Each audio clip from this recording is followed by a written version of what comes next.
Thank you. Now, if I am not mistaken, in our previous lecture, we had ended with certain questions on Mughal India, right? And the next topic that we had to deal with was the decline of the Mughal Empire, the debate regarding. यही था ना?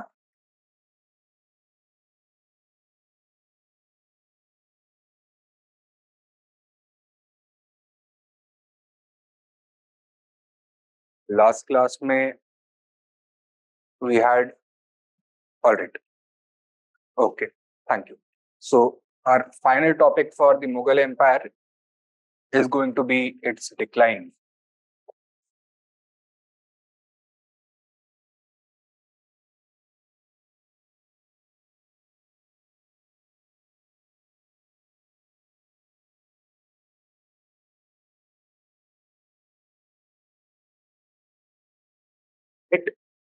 Now, obviously, this is a hotly debated topic for Mughal history, and different schools of historians have expressed their opinions regarding the factors responsible for the decline. So there is a debate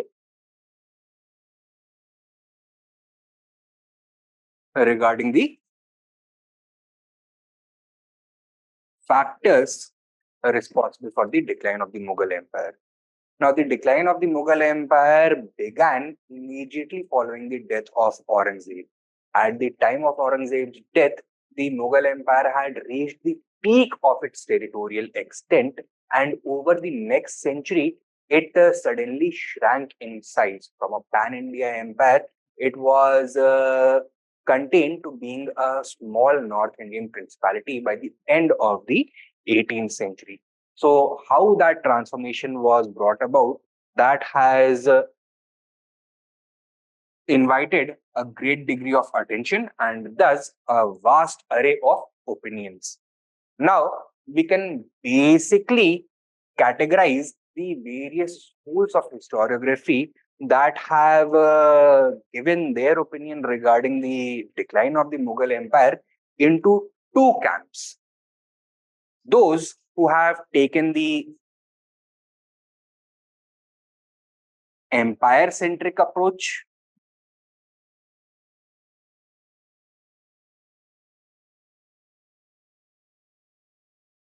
and those who have taken the region-centric approach.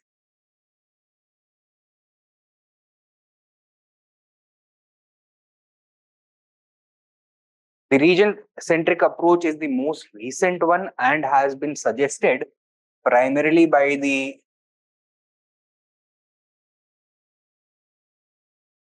revisionist historians, whereas the empire-centric approach has been adopted by several groups of historians, including the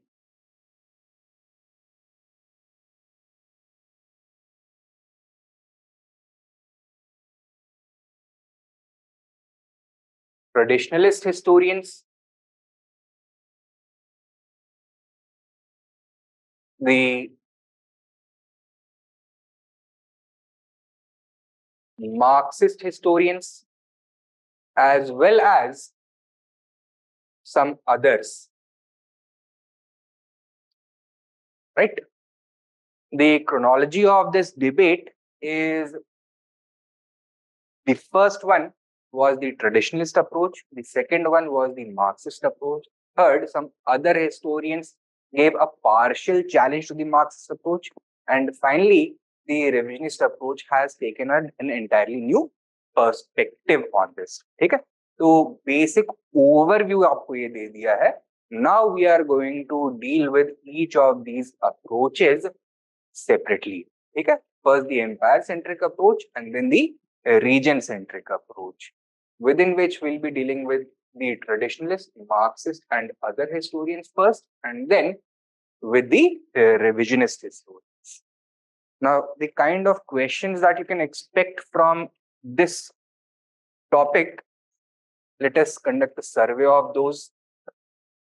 First of all, the Mughal decline was primarily the result of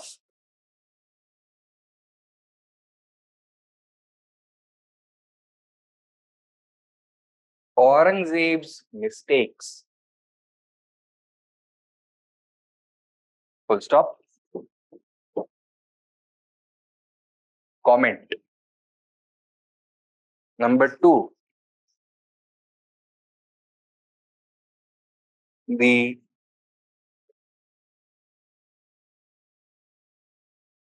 disintegration of the Mughal Empire was the result of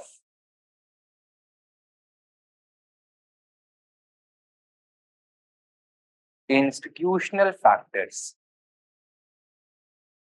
Full stop. Discuss. Number 3, discuss the empire centric approach to explain the decline of the Mughal Empire.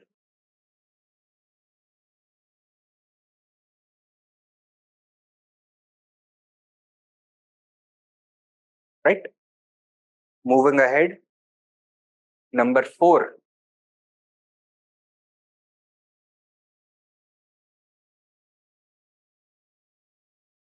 discuss the role of the Jagirdari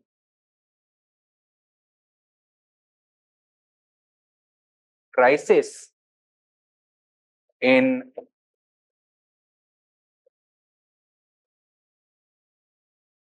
precipitating the decline of the Mughal Empire.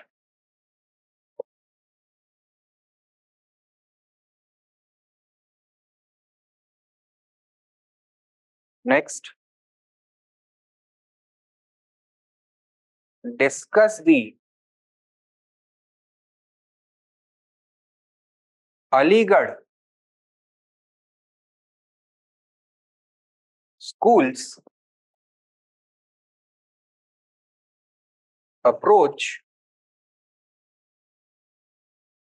towards the Mughal decline.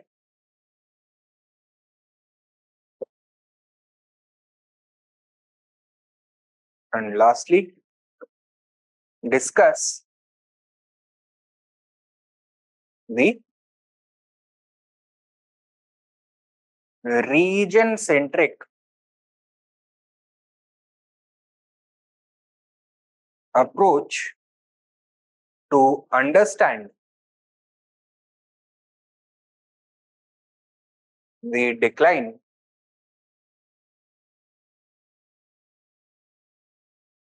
of the Mughal Empire.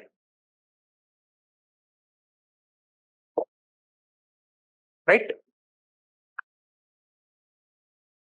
So these are the kinds of questions that have either been already asked by the UPSC or may be possible in your examination. Now, before we begin this topic in earnest, a small introduction is necessary.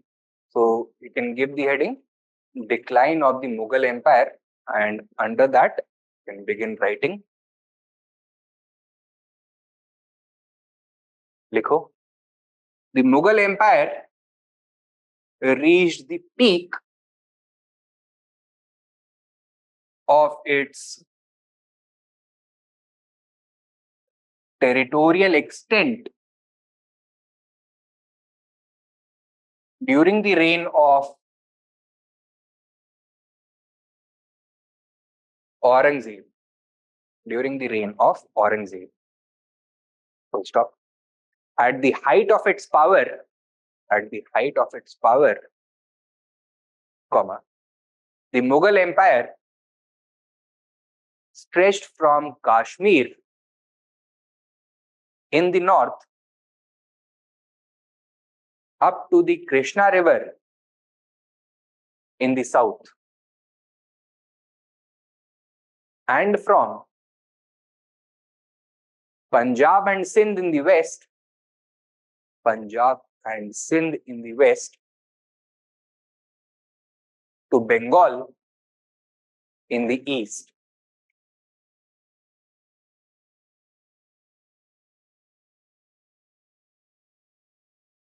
Next point. However, the empire witnessed a sharp decline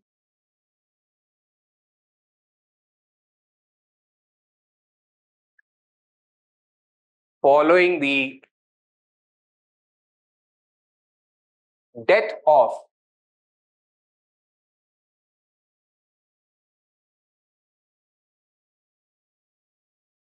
Aurangzeb. However, the empire witnessed a sharp decline following the death of Aurangzeb.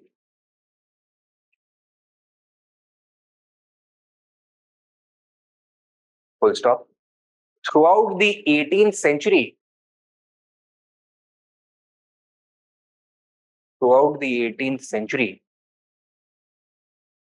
comma, the Mughal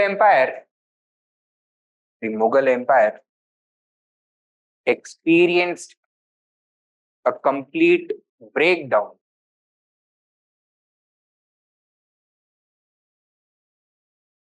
with one region after the other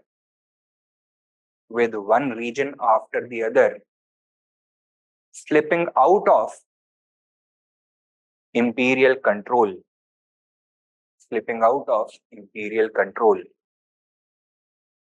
Full stop. By the end of this century,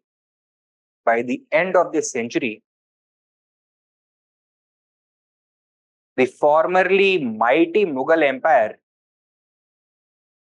had been reduced to a small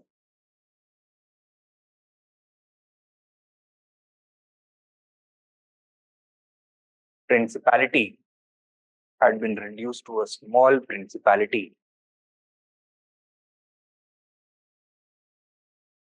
around Delhi.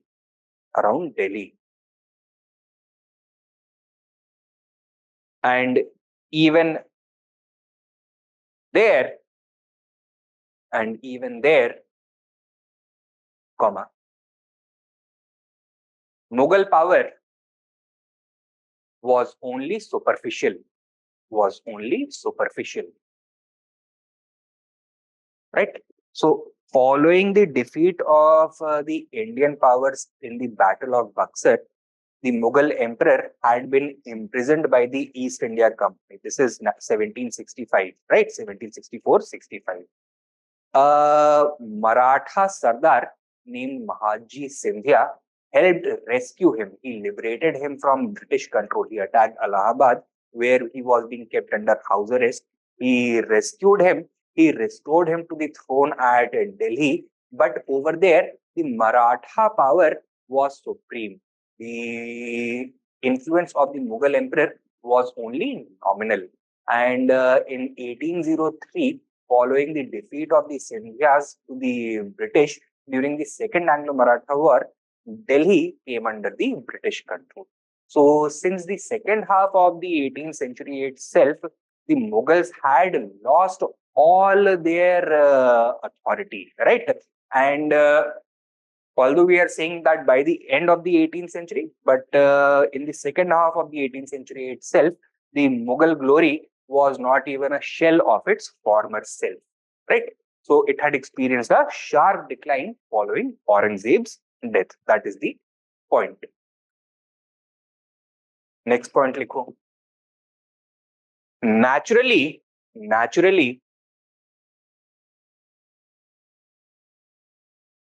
the decline of the Mughal Empire has attracted, naturally, the decline of the Mughal Empire has attracted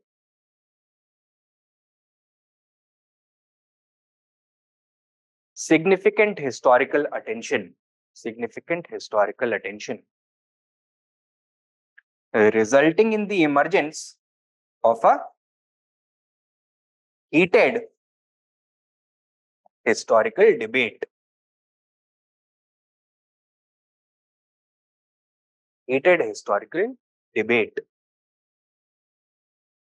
With several historians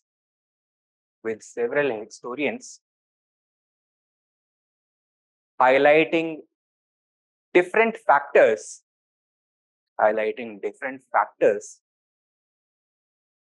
to explain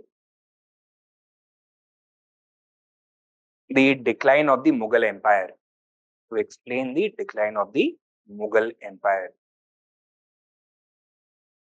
They may be broadly categorized into two approaches.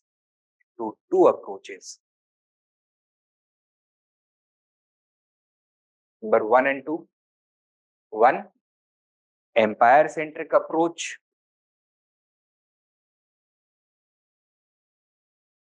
consisting of traditionalists, Marxists, and other historians. And number 2, the region-centric approach, put forward by revisionist historians.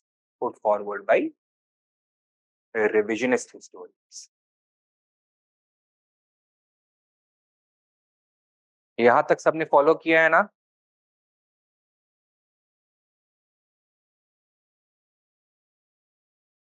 Yes, guys? All right. Thank you. Now, one by one, we are going to expand on all these approaches. Number 1, the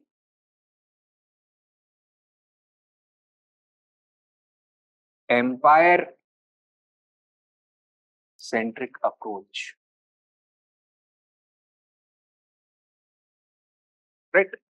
Now, as the name suggests, this approach focuses upon factors which have emerged out of actions taken by the empire or his administration, or they are factors which are associated with the imperial machinery and its breakdown, right? So that is the empire-centric approach. Within this, first are the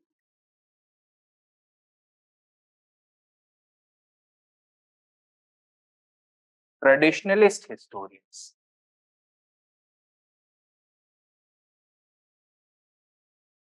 Such as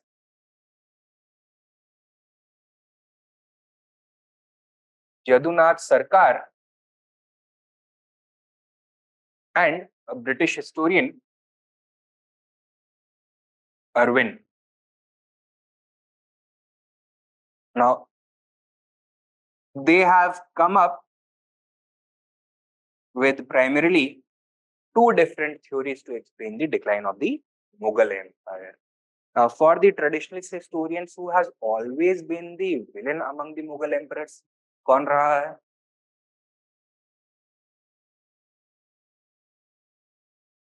Who has it always been? बताइए.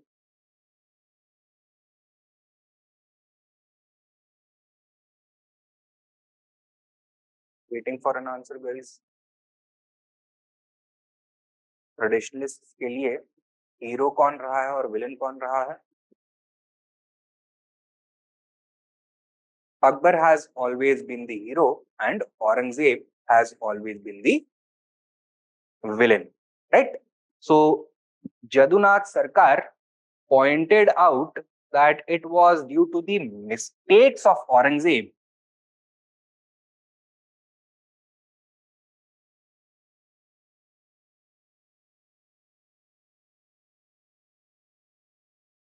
that the Mughal Empire crumbled, right? इस तरह की mistakes point out करी गई हैं. His religious policy, his Rajput policy, his Deccan policy, and his Sikh policy. Right? Now, because of his religious fanaticism and hatred towards Hindus, he took certain unpopular steps. He introduced certain unpopular policies which broke down the religious harmony which had become the bedrock of the Mughal Empire as it had been established by Akbar. It led to several religiously motivated rebellions against Aurangzeb, and that sapped the vitality and strength of the empire from within.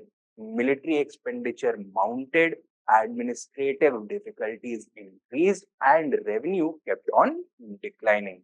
This, according to Jadunath Sarkar, was the main reason behind the decline of the Mughal Empire. Coupled with this, the long held compact between Mughals and the Rajputs was shattered due to the suspicious nature and religious hatred of Aurangzeb. He began to unnecessarily intervene in the internal affairs of the Rajputs, and the destruction of the Mughal Rajput alliance, which was the basis of the expansion of the Mughal Empire, resulted in its decline as well. Aurangzeb's decision to get directly involved in the politics of the Deccan and remained confined in the Deccan for 25 years of his reign resulted in administrative breakdown in the rest of the empire. It also led to rising military costs, military defeats of the Mughals, shattered their myth of invincibility. It broke their prestige and also the morale of their soldiers, right? So this was another factor. And Aurangzeb's decision to torture and execute Guru Tegh Bahadur Singh, the ninth Sikh Guru, resulted in a massive Sikh rebellion under Guru Gobind Singh, under whom the Sikhs emerged as a prominent military power in northwestern India. And they added to the problems that the Mughal Empire was already facing. So these were the mistakes of Aurangzeb. Similarly, traditionalist historians have also pointed to the crisis of personality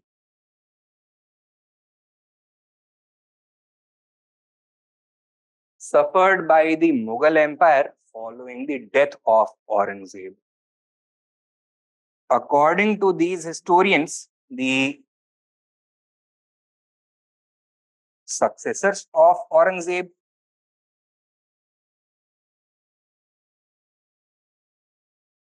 were weak and incapable rulers. They were incapable of managing such a vast empire. They were neither gifted administrators nor military geniuses. They could neither command the respect nor evoke fear among their underlings, among their subordinates. And as the Mughal throne was populated by these undeserving rulers, respect for the crown and its authority began to erode. The uh, ambitious nobles, instead of assisting the emperor in maintaining the integrity of the empire, took advantage of the weakness of the center to carve out their own empires. So the selfish nobility, which was characterized by these historians, as characterless following the death of Aurangzeb, took advantage of the imperial weakness and broke away from the empire at the first opportunity. तो इस तरह के इन्होंने explanations दी हैं. Is this point of view clear? Traditionalist view of history समझ में आया है ये?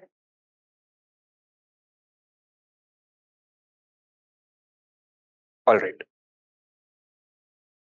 Now, next, in the empire-centric approach are the Marxist historians, or the historians of the Aligarh school.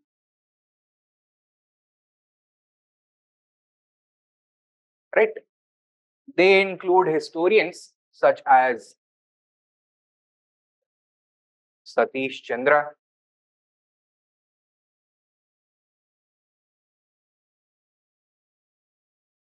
Athar Ali,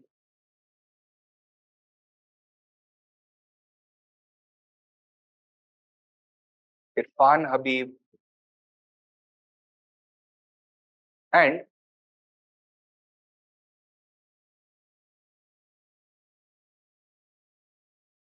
Noorul Hasan. ठीक है? Now, Marxist school of history का basic thrust क्या होता है? That historical change is not the result of a single great man turning the levers of historical change, turning the or moving the levers of history. Rather, it is a result of larger socio-economic and political changes that have been manifested over a long period of time, right? तो इनका ये idea है that it is historical change is never the result of the activities of a single individual who, like a great mover of things, is driving forward the process of historical change by cranking the lever of history. Rather, ये बोलते हैं कि वो जो lever of history है, that already needs to exist, and that exists because significant socio-economic and political changes have taken place at the ground level. और जब वो lever exist होता है, तो somebody or the other is always going to emerge to move that lever, right? So they are instead going to focus upon institutional factors. So they rejected the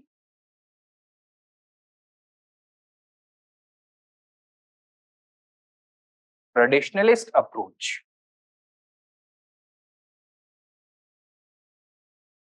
and have highlighted the role of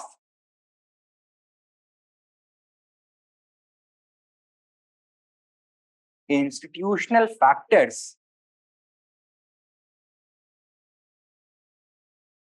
in order to suggest that due to the breakdown of Mughal administrative institutions, the empire was in a lengthy process of decline, symbolized by a deep-set crisis, right? It is in this scenario that historians such as Satish Chandra and Athar Ali have given the theories of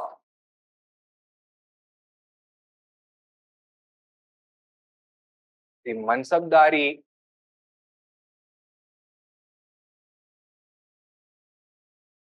Jagirdari crisis. Irfan Habib has given the theory of agrarian crisis, while Noorul Hasan has focused upon the changing relationship between the Mughal Jagirdars, the local Zamindars, and the peasantry at the ground level. So the you can say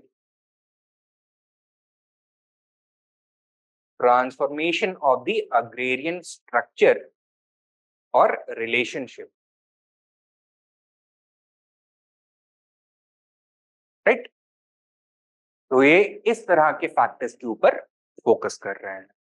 now is this much clear?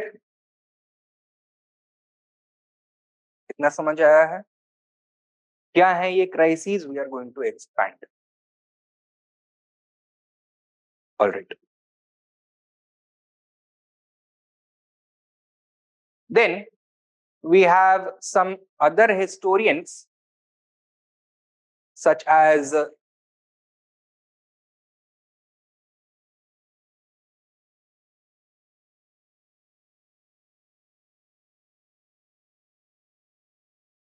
M.N. Pearson,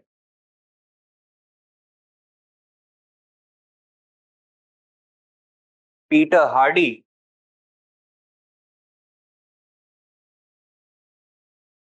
and J.F. Frederick,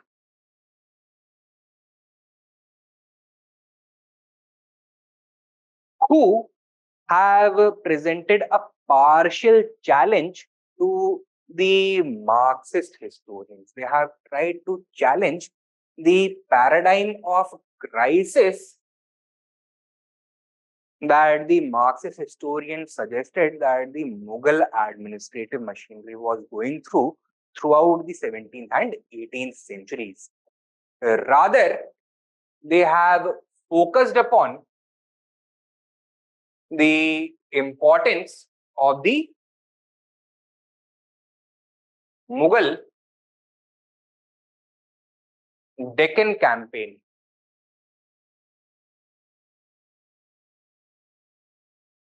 to contextualize the decline of the Mughal Empire. Now, they argued that the Mughal administrative machinery was not inherently flawed, but was put under immense stress due to the entry of the Mughals into the Deccan region, right? So that is what they have suggested. However, they have not succeeded in completely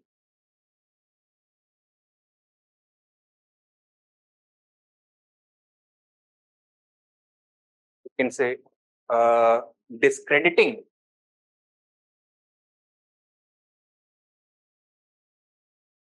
the crisis framework.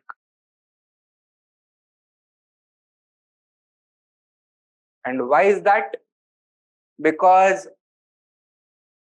their theory that the Mughal Empire's administrative machinery was not inherently flawed contradicts the idea that because it became involved with the Deccan, because the Mughal Empire became involved in the Deccan, the institutions broke down. So they are also suggesting the same idea of institutional breakdown and institutional crisis, but they are simply arguing that it was not inherently flawed, right? लेकिन ये convincingly इसको challenge नहीं कर पाए. And finally, we have the revisionist historians who came up with a region-centric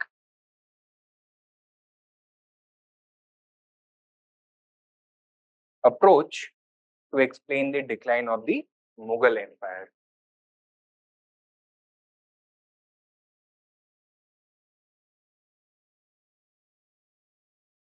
Now, instead of focusing upon the activities of emperors or institutional factors or the involvement of the Mughal Empire in the Deccan region to focus upon the decline of the Mughal Empire, they have taken a survey of developments that were going on in the various regions, the peripheral regions of the Mughal Empire at during the 18th century.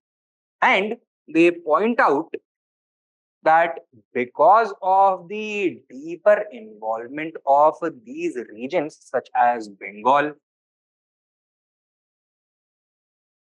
Awadh, and Hyderabad,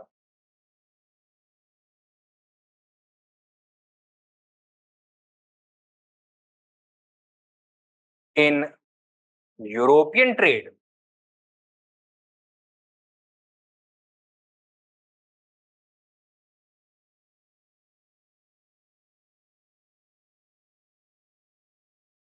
the general level of prosperity in these regions had increased significantly.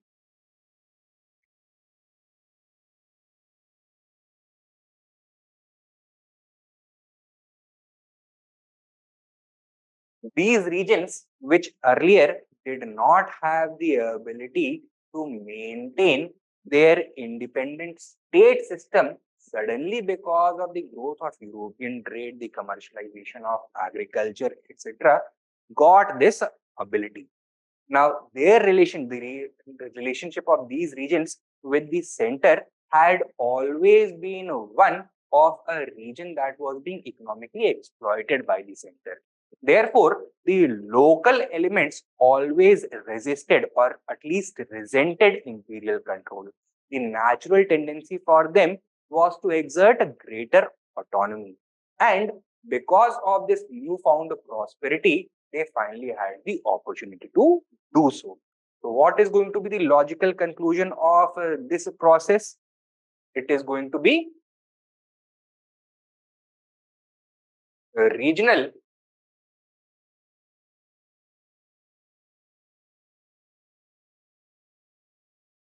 autonomy, resulting in the disintegration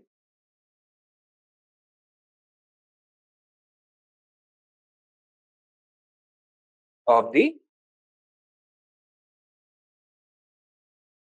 Mughal Empire.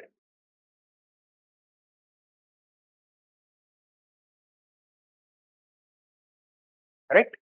And among the revisionist historians, you should remember a few prominent names: Chetan Singh,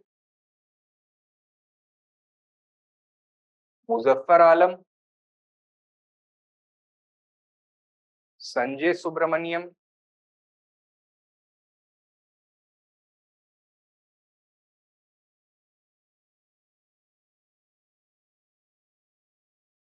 Karen Leonard.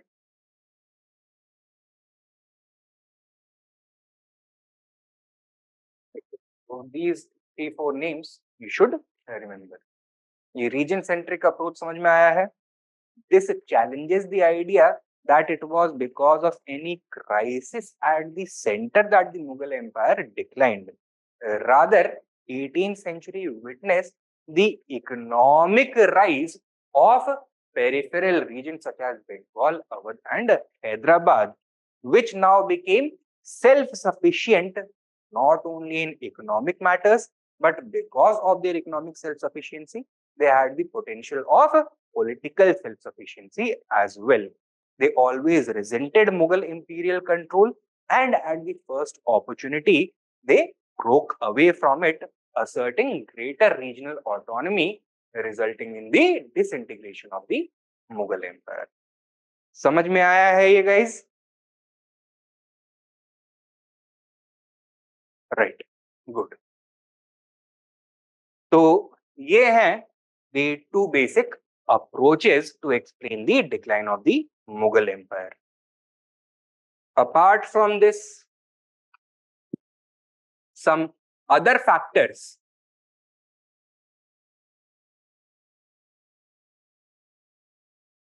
may also be pointed out. Firstly, the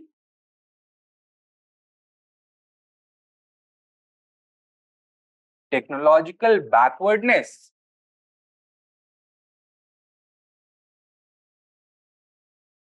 of the Mughal Empire as compared to European powers, especially the European company who had started becoming more and more involved in Indian politics from the 18th century onwards.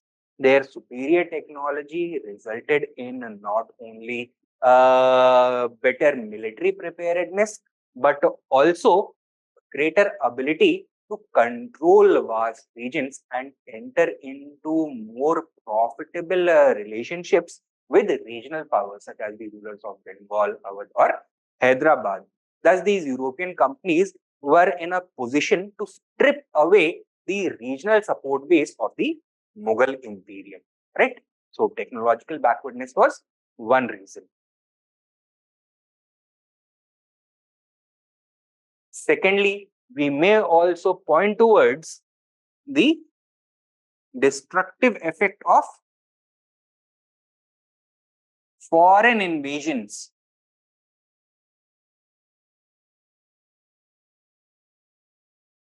from the western frontier.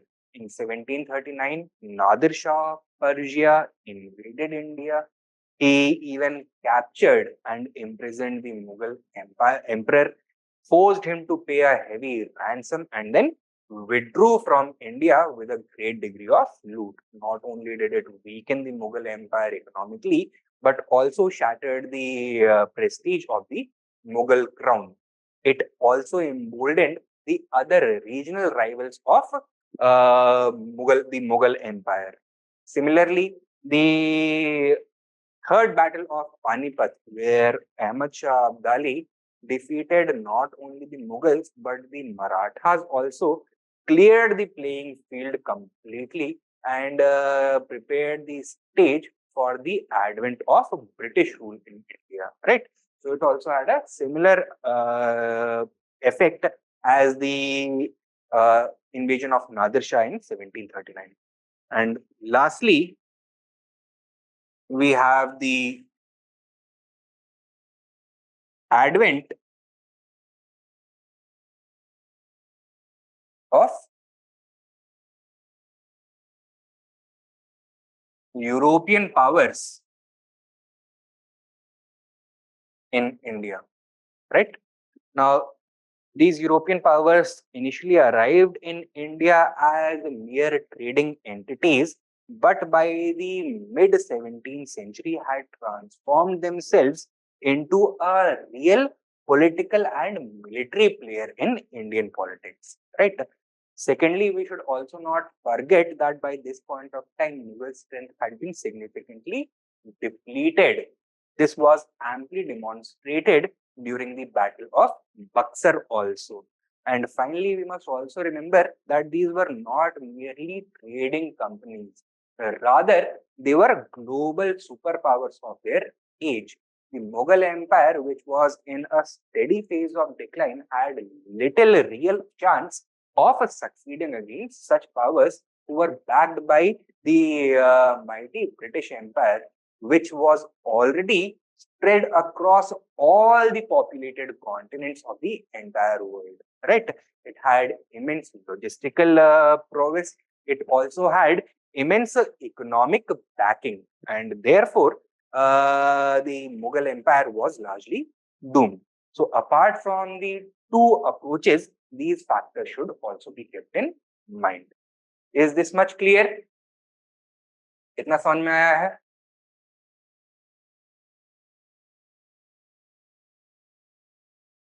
Right. Good. And finally, to conclude,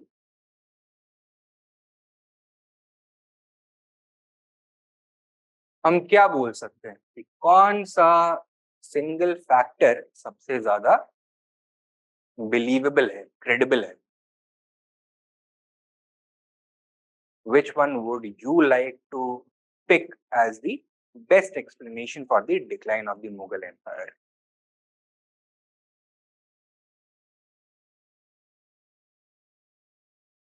बताइए. Waiting on your response, guys. Right. Good. So, no single factor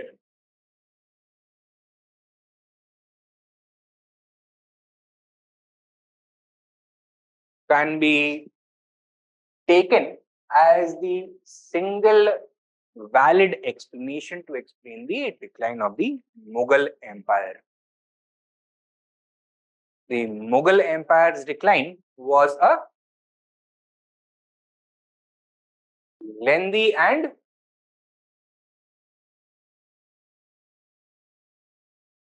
complicated process.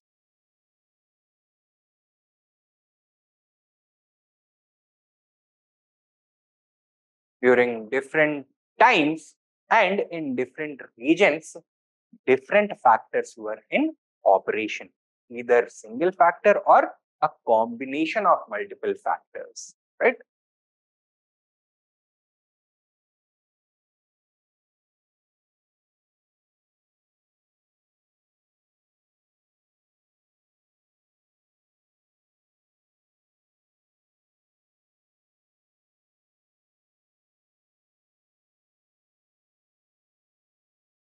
And while it may not be possible to agree upon a single factor being responsible for the decline of the Mughal Empire, the historiographical debate regarding this issue has certainly given greater clarity to this issue.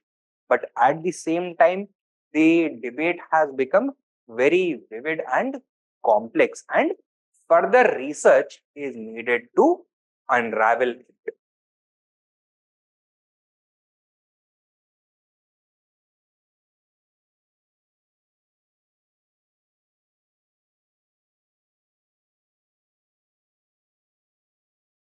Right? So that is the rough framework that we should follow when studying this topic. Clear है ना इतना? Right, तो यहां तक का आपने लिख लिया है. Introduction you have covered and now we expand it. Give the heading empire centric approach and उसके नीचे sub heading traditionalist historians Jadunath Sarkar and Arvind.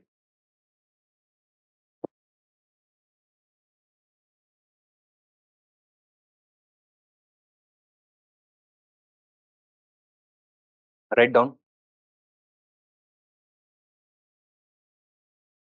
Traditionalist historians have largely focused upon the role of personalities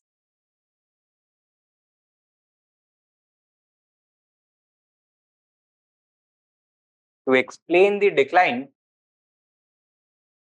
of the Mughal Empire. Full stop. Next point. Sir Jadunath Sarkar has highlighted the mistakes of Aurangzeb.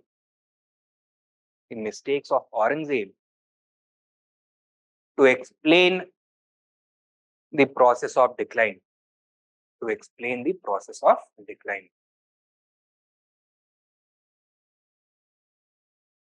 Next point. He highlights the rulers' flawed religious, Rajput, Deccan, and Sikh policies. Flawed religious, Rajput, Deccan, and Sikh policies as being the critical factors for the ultimate destruction of the Mughal Empire.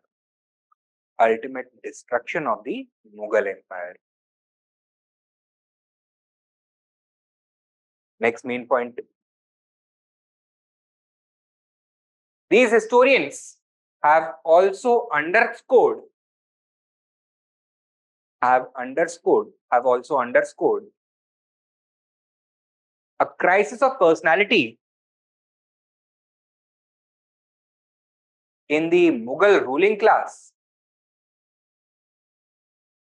following Aurangzeb's death. Following Aurangzeb's death. Subpoint. His successors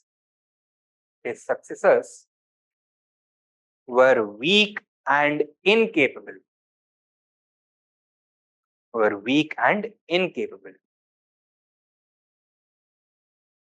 Full stop. They were unable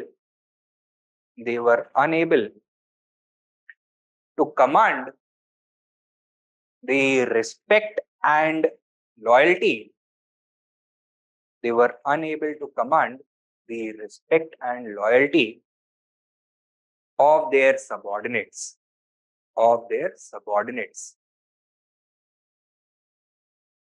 Next subpoint.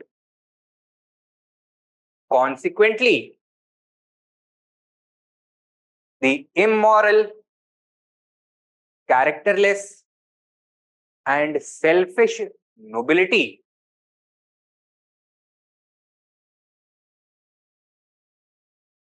jumped upon the opportunity to fulfill their own vested interests and carve out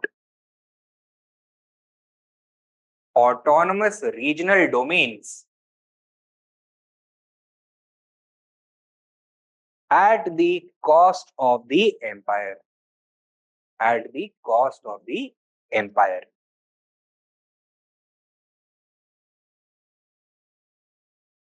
ठीक है? At the cost of the empire. लिख लिया guys?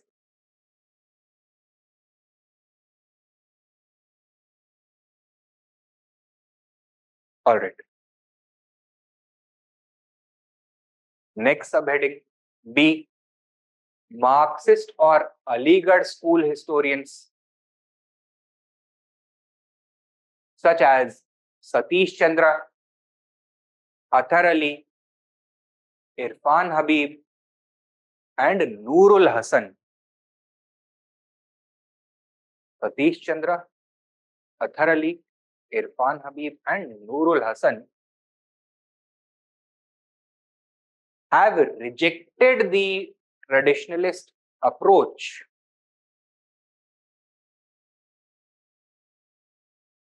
and instead of focusing upon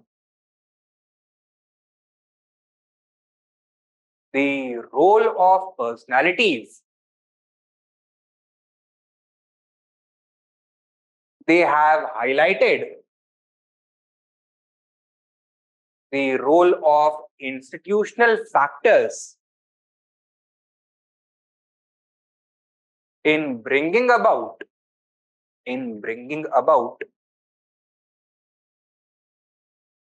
the decline of the Mughal Empire.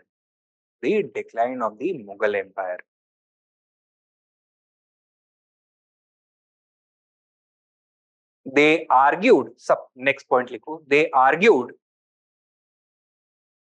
that Mughal administrative institutions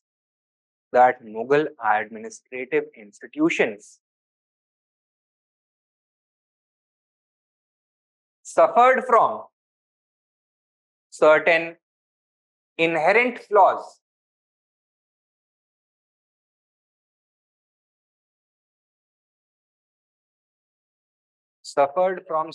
inherent flaws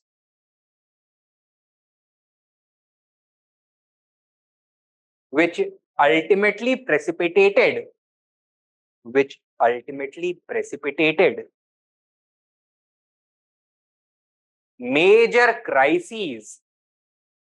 major crises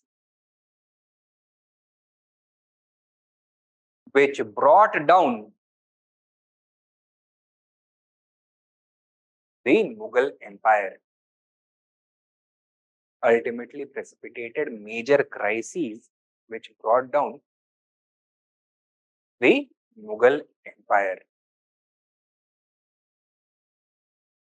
Next point.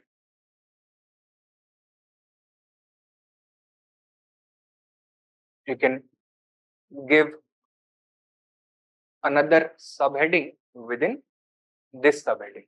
Marxist Aligarh school में एक subheading दो, मनसबदारी जागीरदारी crisis. मनसबदारी जागीरदारी crisis.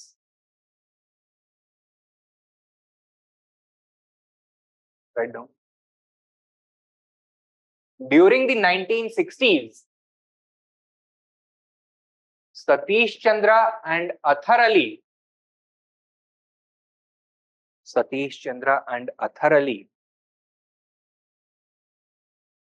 focused upon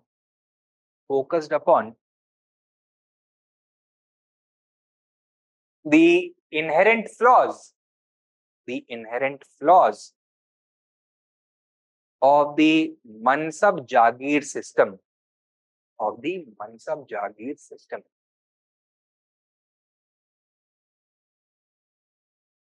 क्या highlight किया है इन्होंने?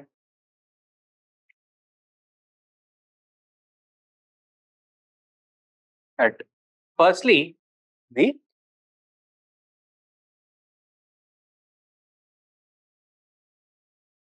Mughal Mansabdari was an extremely diverse or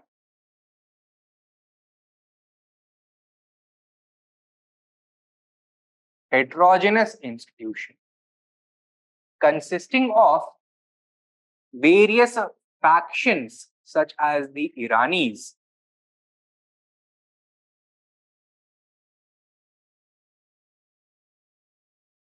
Duranis,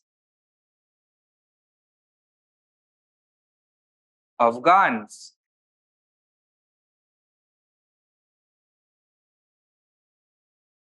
Sheikhazadas,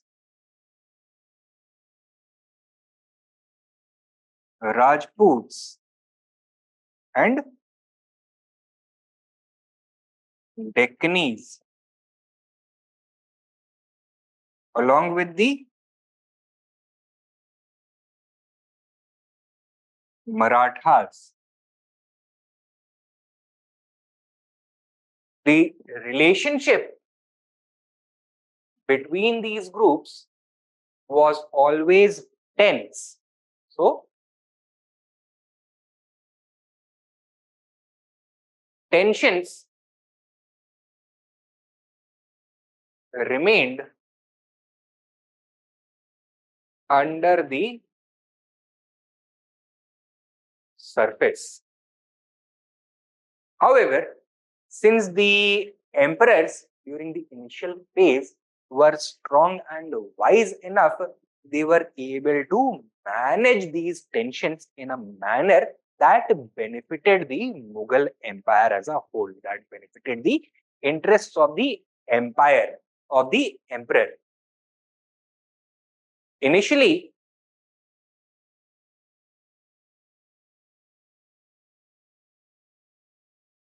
the emperors were able to use their diverse nobility to introduce a system of checks and balances within the empire to encourage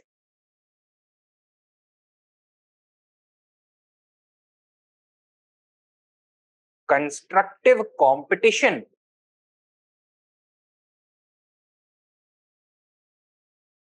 among the different factions of the Mughal nobility. But later, as imperial control started breaking down,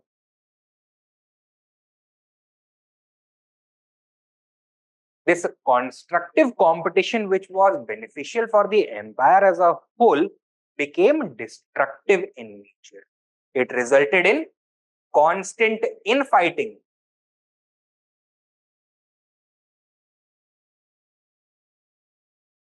and intrigue at the imperial darbar, resulting in several conspiracies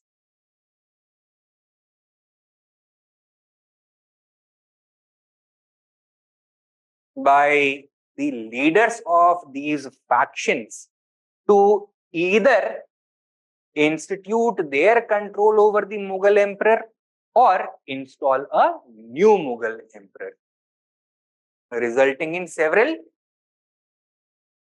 coups and consequently a significant degree of political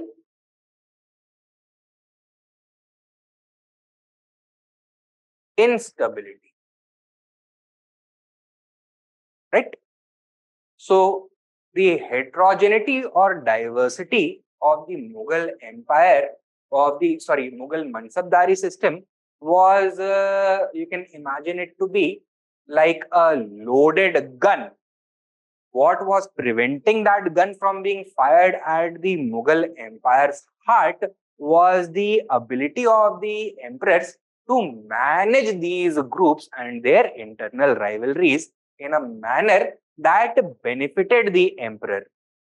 But as soon as that control was lost, that gun was fired and destroyed the Mughal Empire.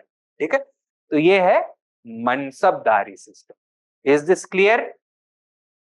मनसबदारी crisis clear है ये?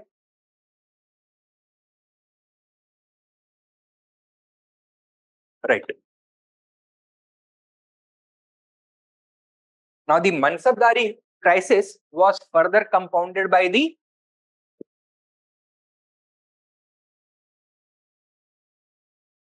Jagirdari crisis.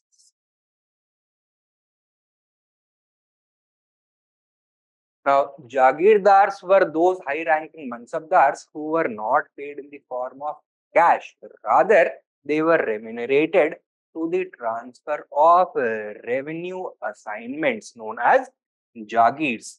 And the crisis in the Jagirdari system refers to the growing shortage of Jagirs.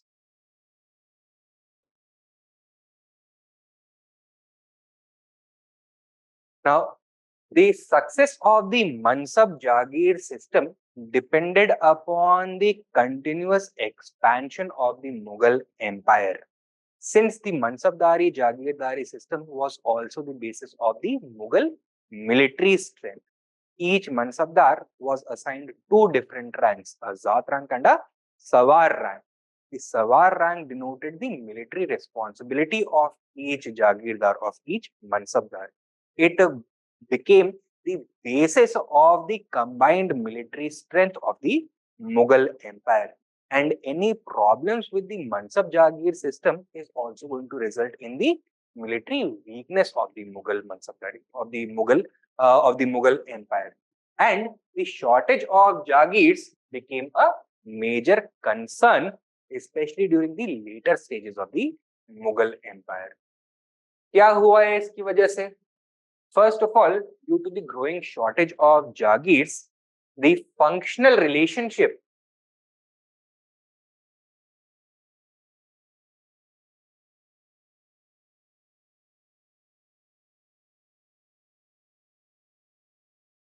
between the emperor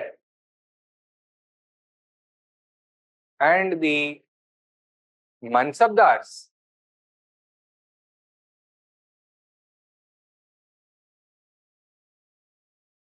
began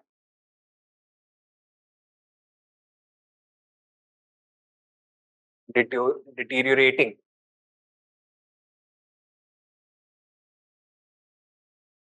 Right? Now, the basis of the emperor or the basis of the relation loyalty that the Mansabdars owed to the emperor was the ability of the emperor to reciprocate their loyalty with rewards. And what was the greatest rewards for the Mansabdars? More and more Jagirs. But as the emperor's ability to reward loyal service deteriorated, so did the relationship between the emperor and the Mansabdars. Right? Now, the Mansabdars started looking towards other avenues, other opportunities to fulfill their desire for more and more Jagirs. And where are they going to gravitate? Towards the safety of their own groups, right? And thus it compounded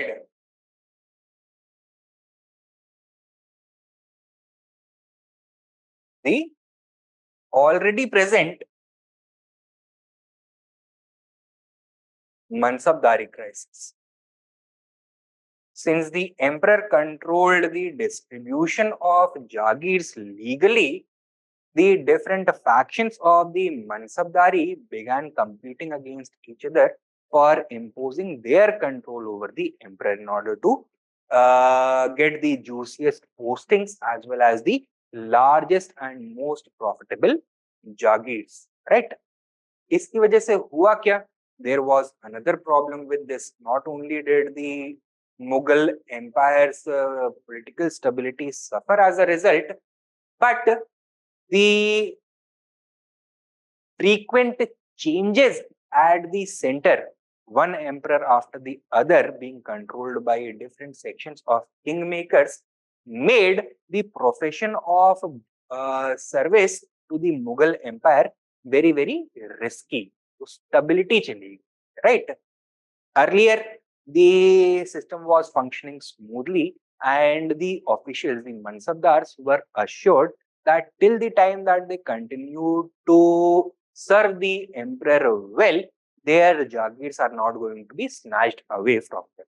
But there was no further certainty about this, right?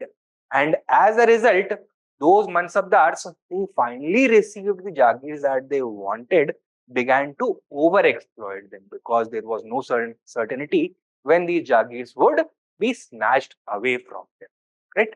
And this led to increasing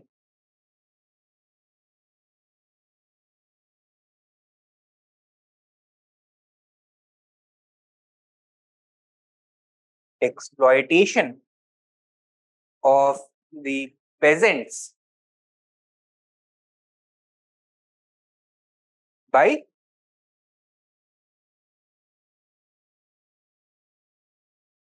Jagirdars. Instead of maintaining the traditional balance between the interests of the peasant and the state and the Jagirdar and the local Zamindar, this balance was now disrupted as the Mughal Jagirdars, equipped with the backing of the Mughal military forces as well as the Mughal bureaucracy, the judicial system, they began to increase the burden of taxation. What is going to be the outcome? Peasant unrest, the abandonment of fields, the various types of peasant protest. For example, in several places, agriculture itself is going to be abandoned. Fields are not going to be cultivated by the peasants for several years. They are either going to flee to the forest or to other regions or to cities, छोड़ के भाग जाएंगे, or they might raise the banner of rebellion, right? And this is only going to reduce the profitability of the Jagirdari system, and thus a vicious cycle is going to be created. More unrest, so less profitability, more exploitation. And as the Mughal Jagirdari system started to crumble, so did the ability of the Mughals to field large armies to overwhelm their political opponents with their military might. And military weakness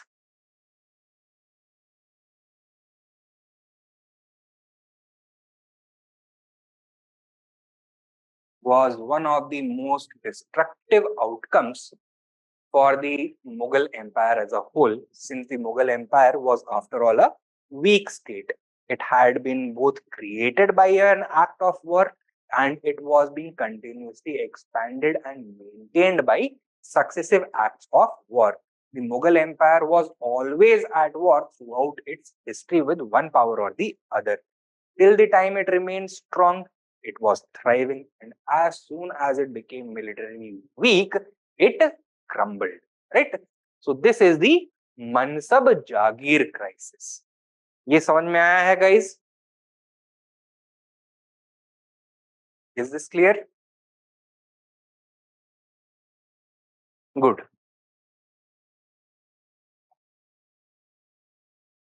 Then we have the agrarian crisis.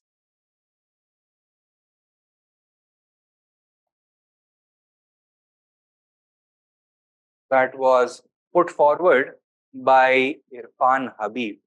इन्होंने क्या suggest किया है? That due to the rising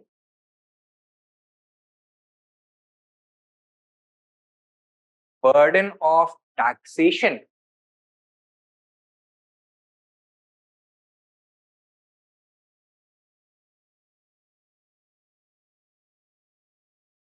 peasant unrest increased and manifested in the forms of agricultural abandonment,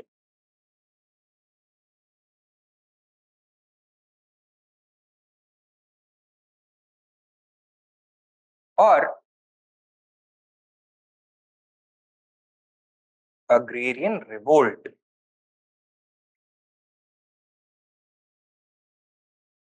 which resulted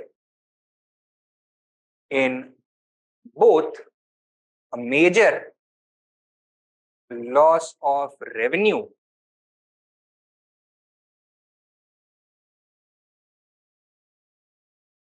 as well as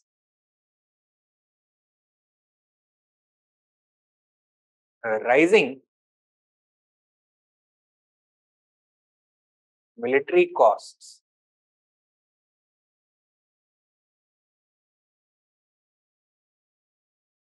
Which precipitated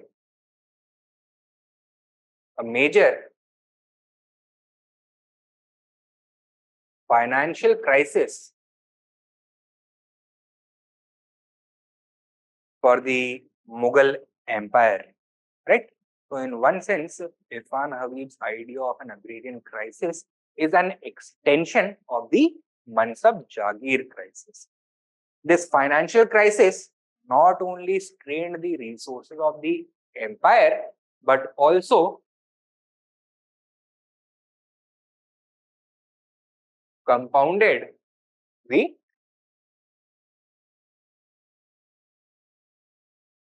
Jagirdari crisis.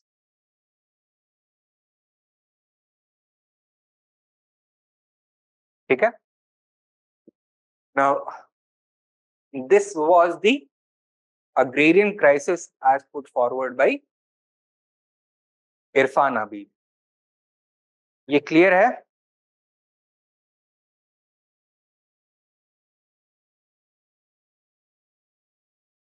Guys?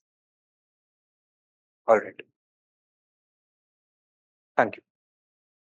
तो ये हो गया agrarian crisis. And then we have the explanation given by Professor Noorul Hassan, who has focused upon the agrarian structure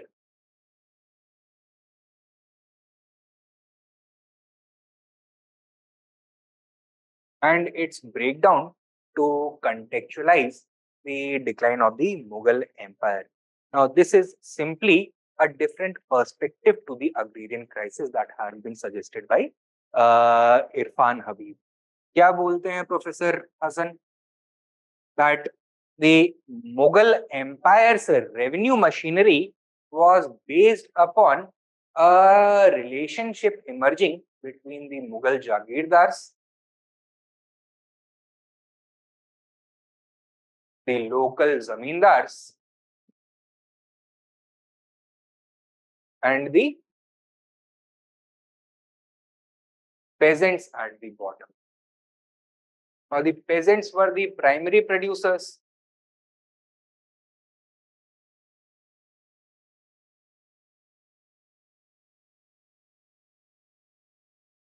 The zamindars were the intermediaries.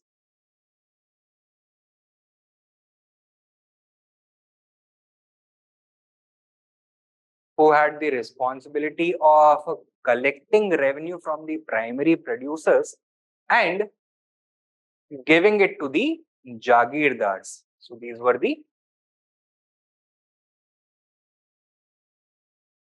secondary consumers.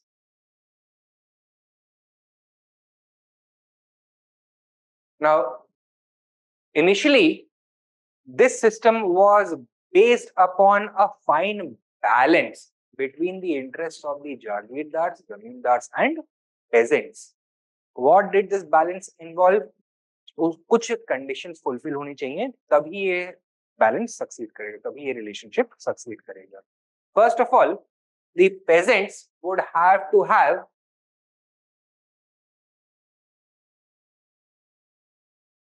sufficient incentive to cultivate their land and remit a portion of their surplus to the zamindars, right? So they should be assured of a comfortable life. Secondly, the Jagirdars would have to ensure that not only is their personal salary, their personal consumption being met by the revenue so generated, but they were also in a position to fulfill their military duties.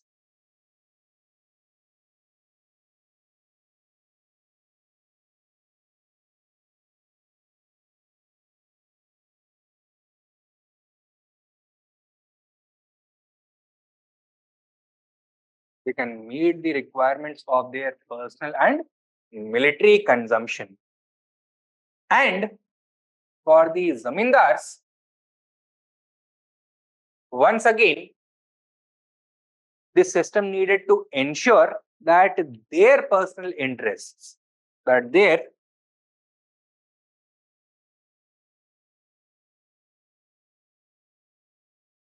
consumption and administrative expenses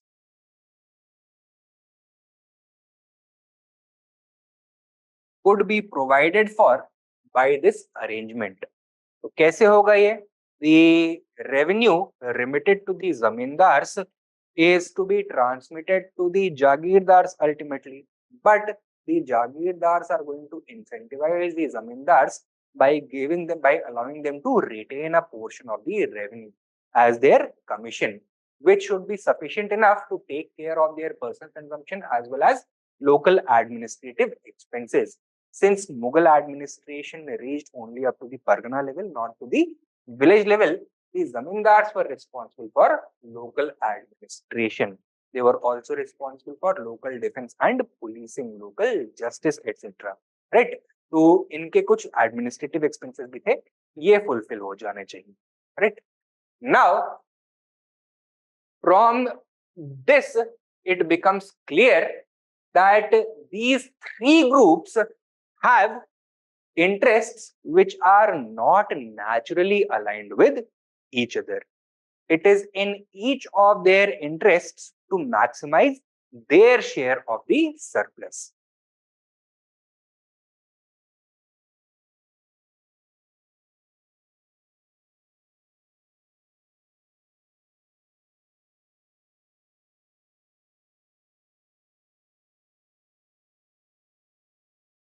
Maximization of the surplus share is the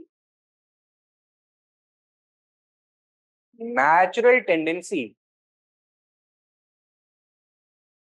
of all these groups.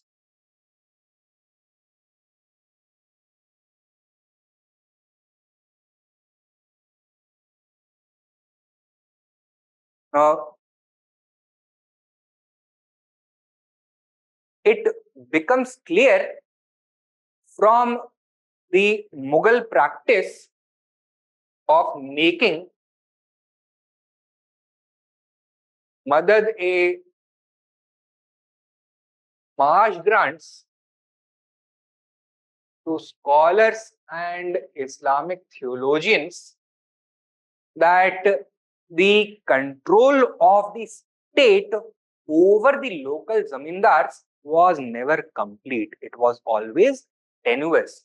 So the state was trying to erect a new group of local elites who could check and balance the power of the local zamindars, right?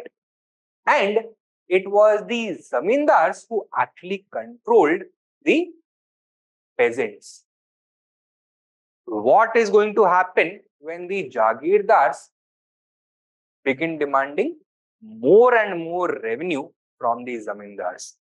The zamindars, in some cases would be forced to shift the burden onto the peasants, or in other cases they would be forced to resist the Jagirdars. And who is going to support the zamindars? The local peasants. Why? Because the zamindars share the same religion as well as caste identity as the peasants in the villages that they are controlling. Therefore, the zamindars are going to emerge as the natural leaders of the peasants. They are going to become the nucleus around which agrarian revolts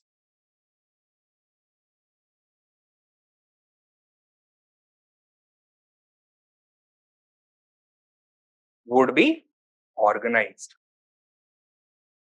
And without the ability to extract revenue from his Jagir, the Jagirdar would have very little practical means of resisting these agrarian local revolts by the Zamindars, because he has now lost access to the revenue that he was depending upon to maintain his military strength. So, imperial control over these Jagirs is going to weaken. The Jagirdars, in some cases, would be able to persuade the emperor to supplement his troops, which are dwindling, with additional royal levies. But that is once again going to simply you can say, lengthen or the conflict, and ultimately, who is going to lose out? The empire as a whole is going to lose out, right? So this disruption of the agrarian structure, which was a result of the flawed structure of the competing, you can say, interests of the different groups involved, ultimately led to the disruption of this agrarian relationship, resulting in successive agrarian revolts. ये बोला है marks professor Nurul Hasan. सो ये समझ में आया है सबको? Is the Marxist or Aligarh school of historiography is take clear?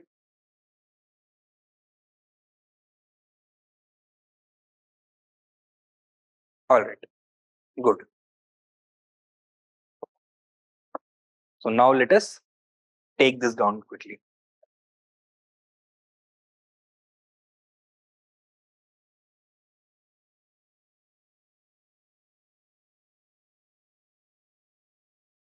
So this much we have written. आगे लिखो मनसबदारी जागीरदारी क्राइसिस. तो ये सब हेडिंग दे दिया है, एंड इसके अंदर लिखो Satish Chandra and Athar Ali in the 1960s. In the 1960s, Satish Chandra and Athar Ali in the 1960s highlighted the role played by the flawed Mansab Jagir system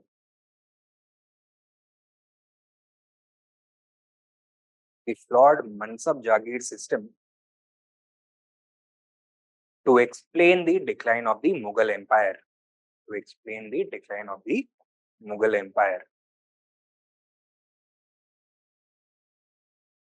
Next point. The heterogeneous Mughal Mansabdari.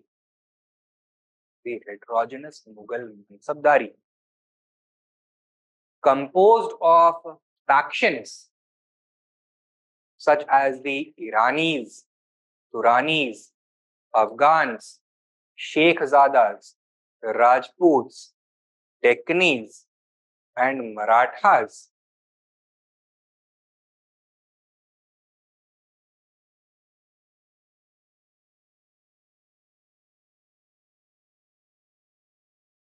was always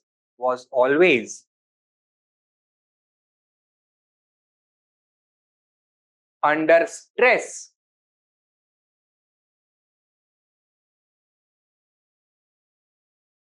of internal tensions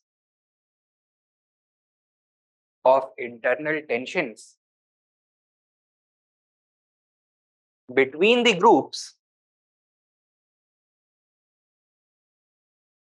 beneath the surface. Under the stress of internal tensions between the groups beneath the surface.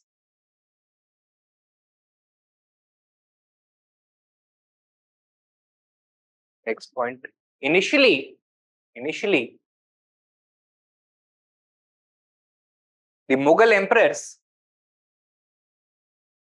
were able to masterfully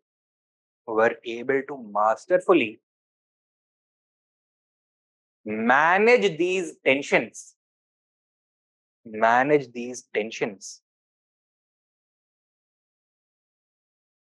and use these groups to check and balance the power of others.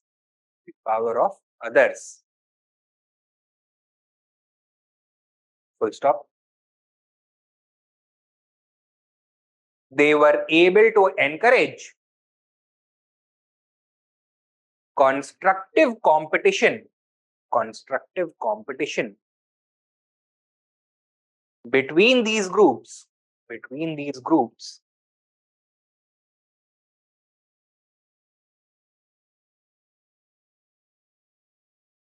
to the benefit of the empire.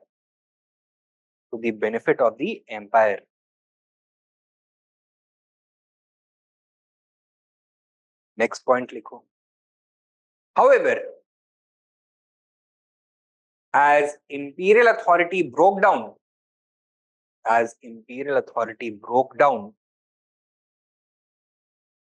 comma, the Mughal court experienced continuous infighting, intrigue, and conspiracies.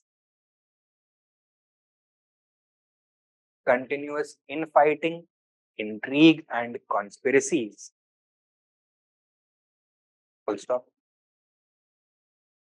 Several coups were staged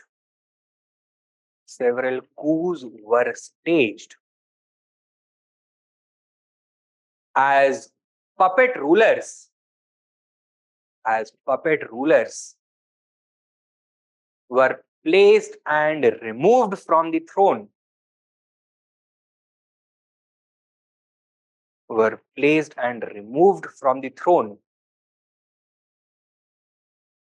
by kingmakers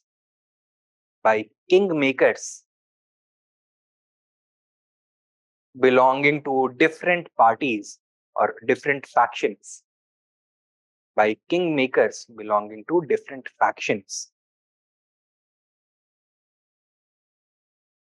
Full stop. Next point. This induced significant political instability,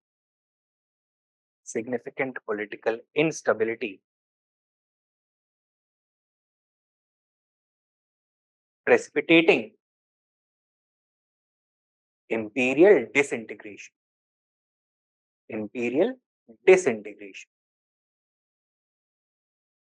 Full stop.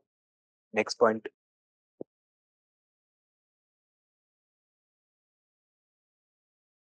The breakdown of the Mughal nobility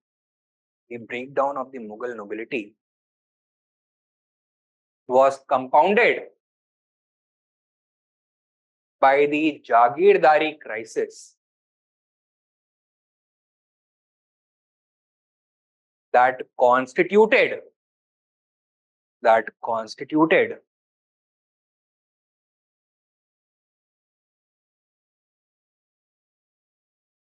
A critical shortage of jagirs. A critical shortage of jagirs. That constituted a critical shortage of jagirs. Full stop. Next point. Since the functional relationship between the emperor and his mansabdars, since the functional relationship between the emperor and his mansabdars depended upon the emperor's ability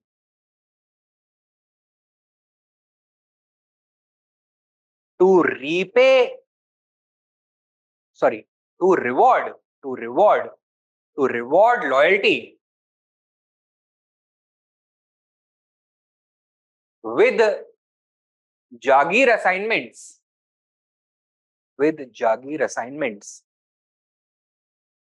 comma, the growing shortage of Jagirs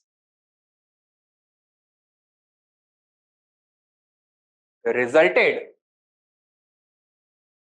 in the deterioration of this relationship.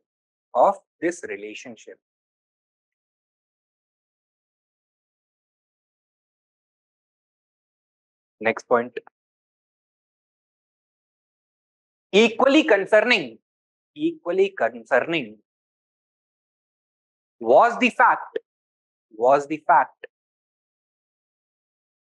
that the military strength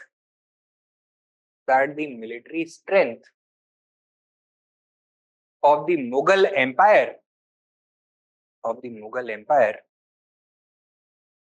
depended on the smooth working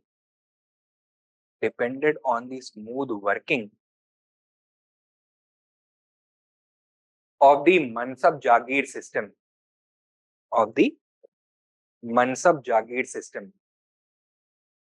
Full stop. Next point. However,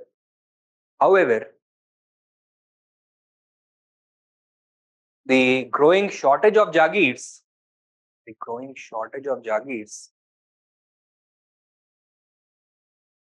destroyed the ability of the Mansabdars to fulfill their military responsibilities. Full stop. Next point. The resulting military weakness doomed the Mughal Empire.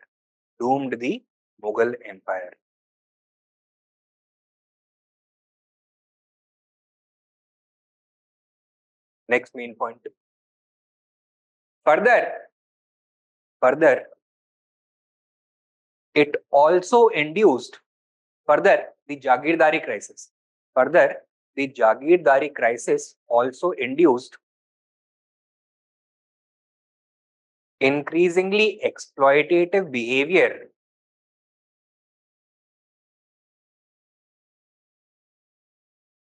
on part of the Jagirdars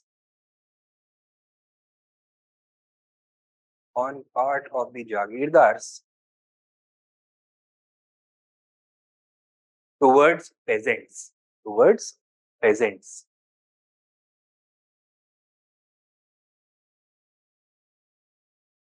ठीक है? Towards peasants. Full stop. This created further problems for the Mughal Empire.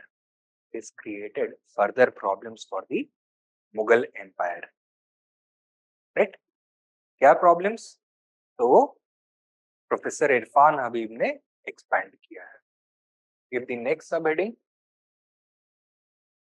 Marxist historians के अंदर ही agrarian crisis.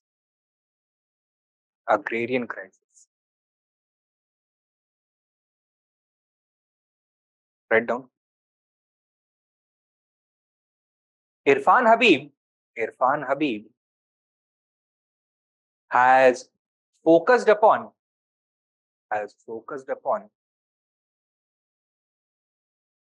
the series of agrarian revolts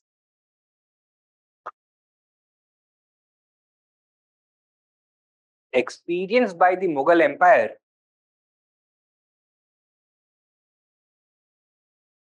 since the reign of Aurangzeb to explain its decline.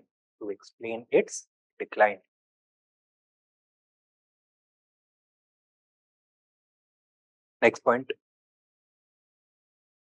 According to him,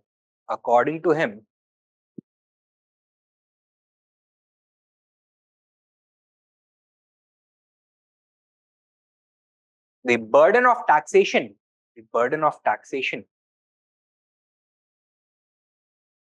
upon the peasants was becoming unbearable.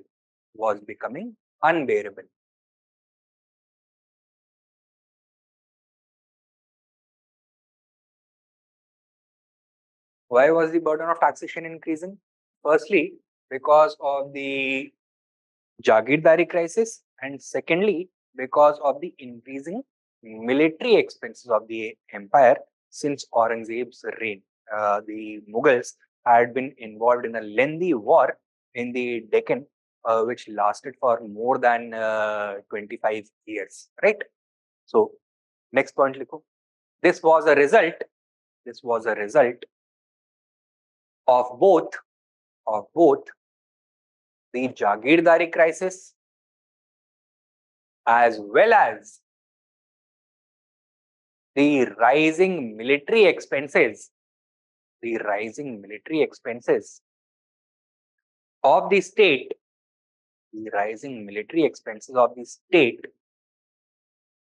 due to the lengthy Deccan campaign and its other conflicts. Next point. Peasant unrest manifested itself in the form of different forms of protest,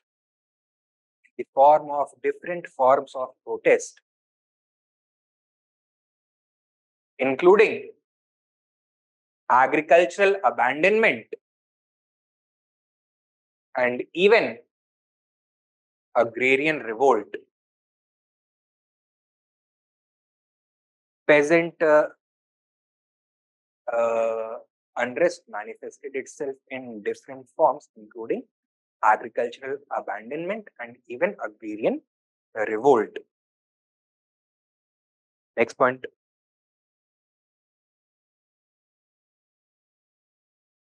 The result was a crucial loss of revenue as well as heightened military expenses. The result was a crucial loss of revenue as well as heightened military expenses.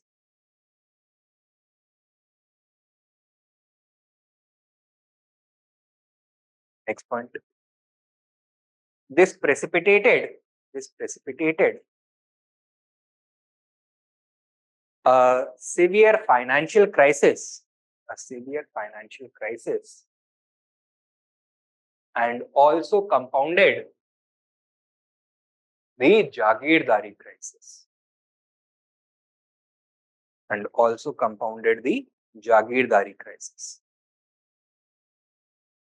Full stop. Next point. In this manner, the Mughal Empire found itself in a vicious cycle that it was unable to escape, or that it was unable to break, that it was unable to break. This is the agrarian crisis. Finally, we have the problems associated with the agrarian structure suggested by Professor Nurul Hasan. तो नया सब heading दो, disruption of the agrarian structure, disruption of the agrarian structure, and write down under this, Professor Nurul Hasan has pointed out that the Mughal revenue machinery,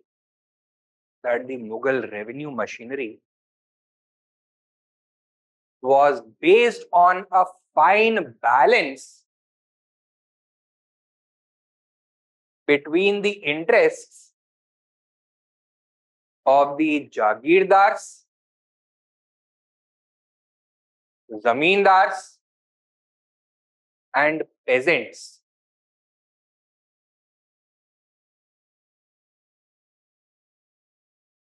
Professor Nurul Hasan has pointed out that the Mughal revenue mechanism was based on a fine balance between the interests of the Jagirdars, Zamindars, and peasants. Next point, likho. It needed to ensure that peasants had sufficient incentive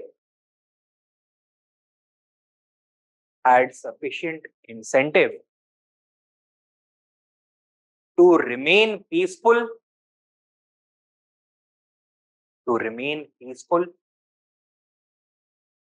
productive, and compliant.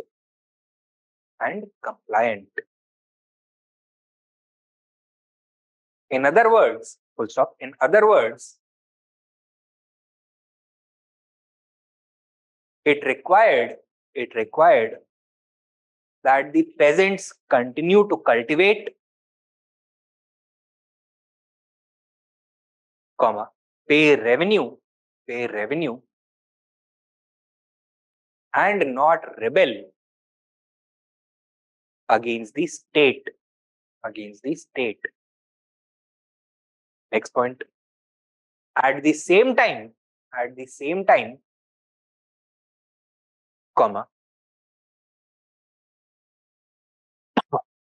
it was important to satisfy the personal ambition as well as the military responsibilities of the Jagirdars.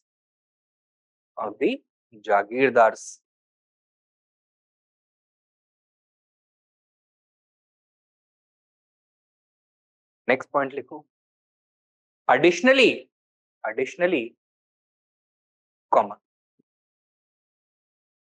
the mechanism needed to ensure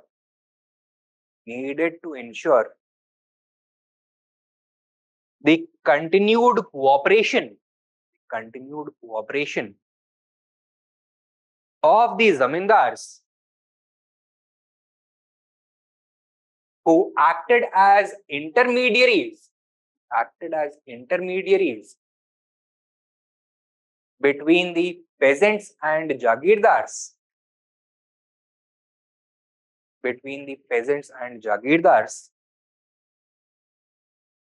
by accounting for their personal consumption as well as administrative expenses. 3 चीजों के ऊपर ये balance based था, right? Next point लिखो, next main point. Professor Hassan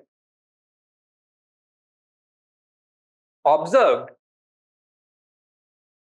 that the basic interests of each of these groups,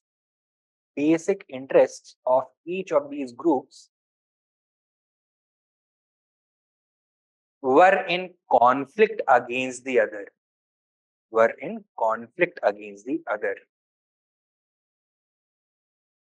Since all of them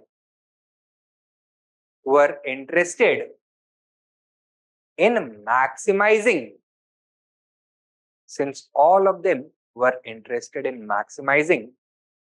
their share of the surplus.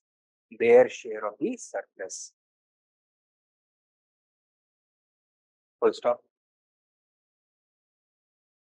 Next point. As the Mughal Empire began experiencing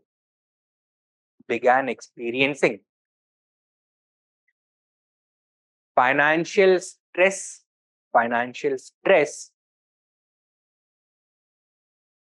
from the late 17th century onwards,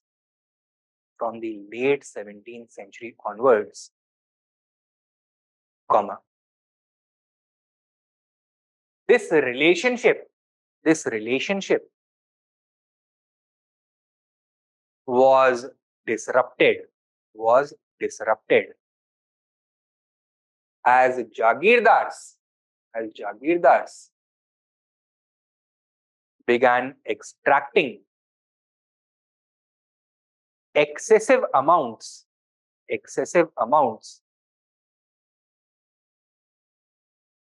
from the zamindars. Full stop. Next point. This resulted in agrarian distress.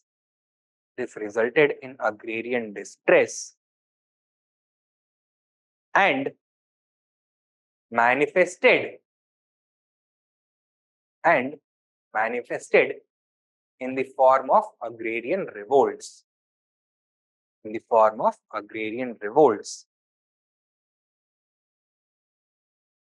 Thus,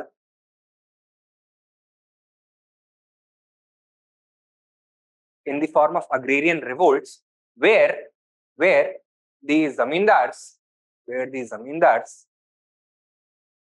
emerged as the natural leaders of the local peasantry.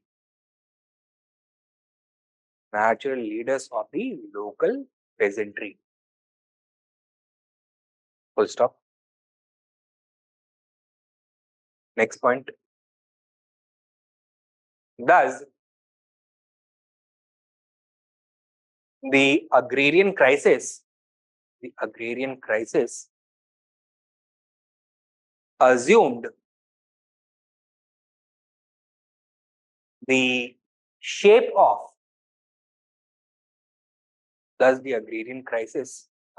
the shape of local politico-religious uprisings.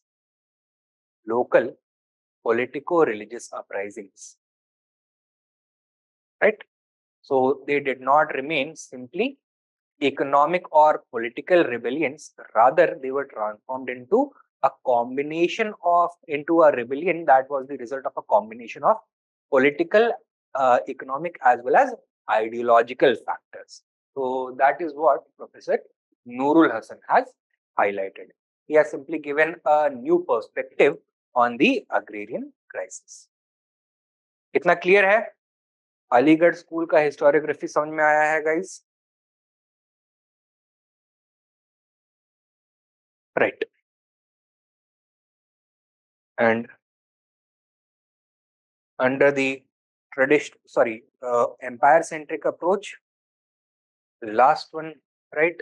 Next subheading C, others.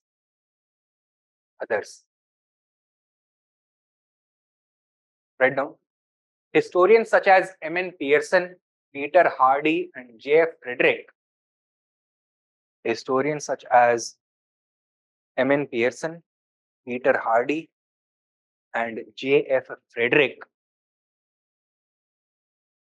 in the 1970s,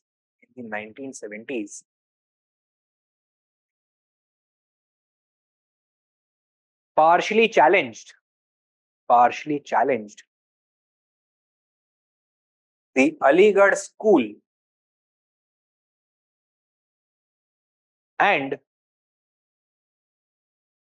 its framework of institutional crises. So stop. Next point. They argued that Mughal institutions were not inherently flawed.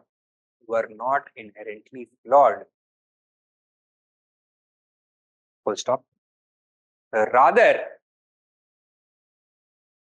the Mughal involvement in the Deccan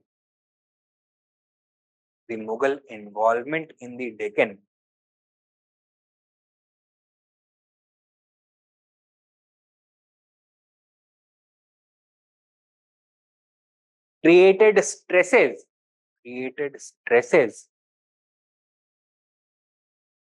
that the empire was not in a position to handle.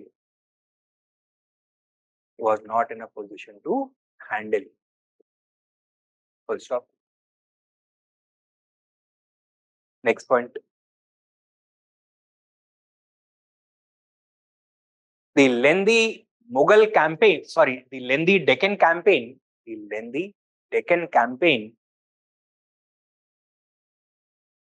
induced a major financial and military crisis.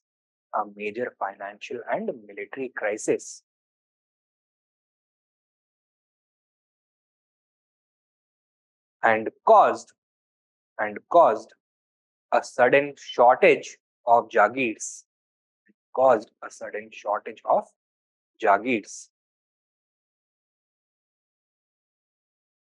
Full stop. These were blows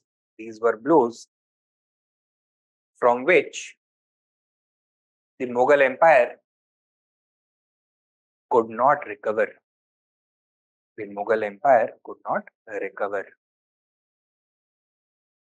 Full stop. Next point. Although these historians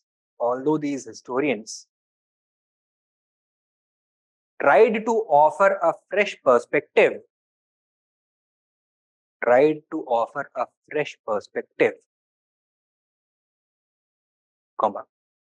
neither were they able to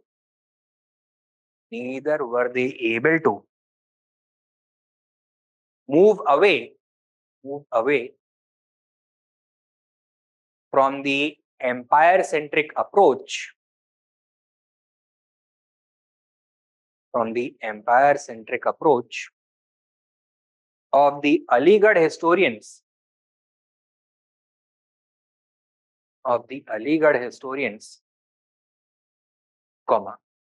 nor were they able to convincingly discredit the idea that 18th century Indian history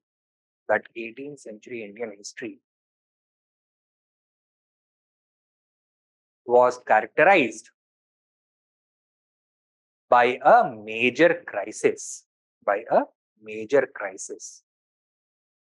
Right?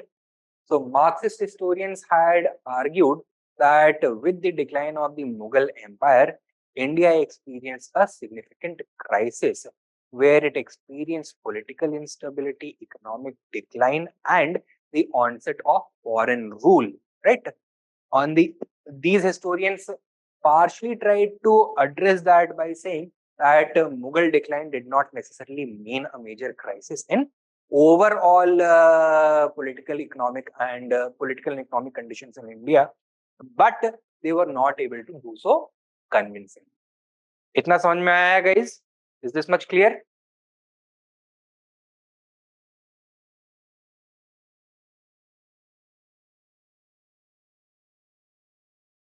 All right.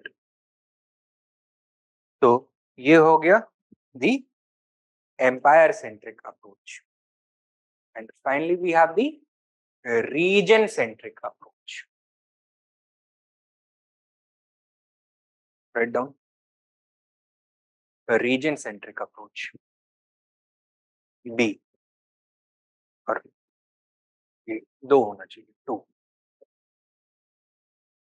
Region centric approach. Revisionists. Write down.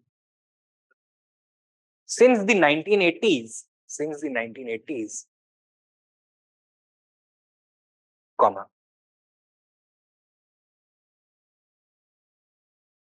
there has been the rise of the revisionist school,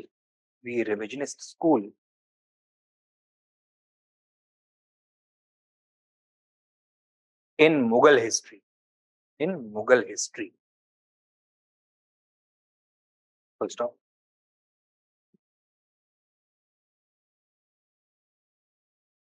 It has challenged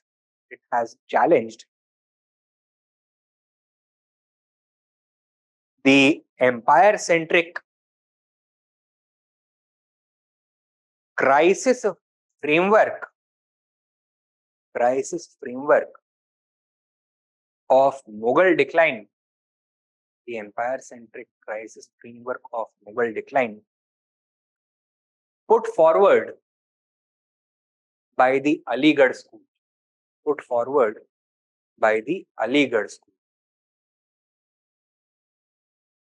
Full stop. Next point. Rather, it has raised the issue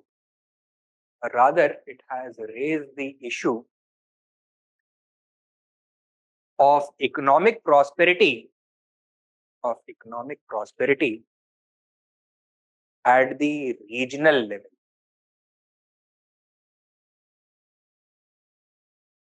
Full stop. In other words, it has given a region-centric approach, or it has adopted a region-centric approach to the decline of the Mughal Empire.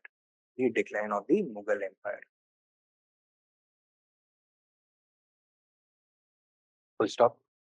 Next point. Historians such as Chetan Singh, Muzaffar Alam, Sanjay Subramanian, and Karen Leonard.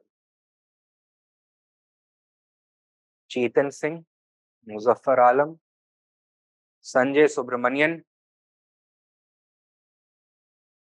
and Karen Leonard have emphasized that during the early 18th century,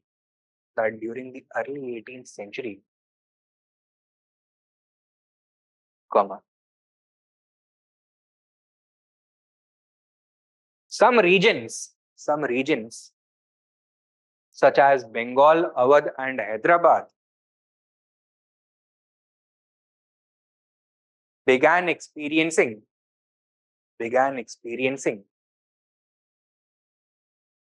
unprecedented economic growth.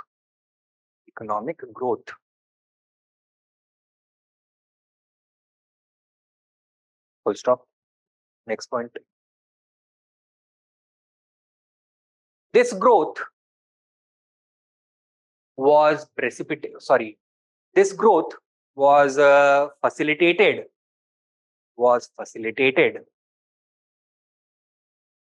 primarily by the growth of European trade,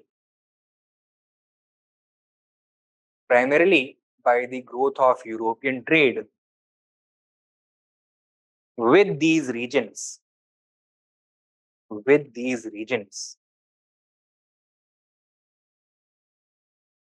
since it induced क्या number 1, number 2, the influx of foreign silver.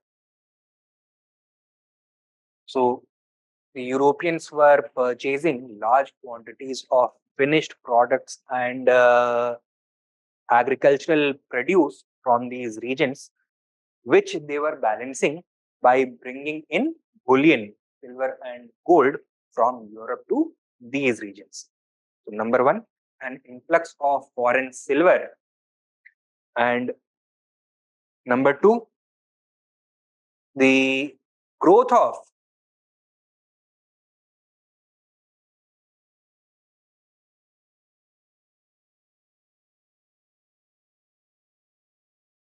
commercial agriculture.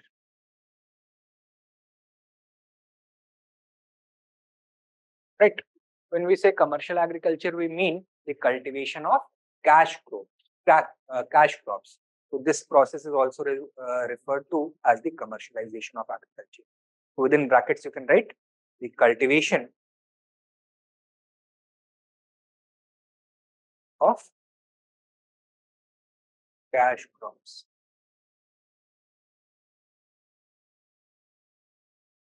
Okay.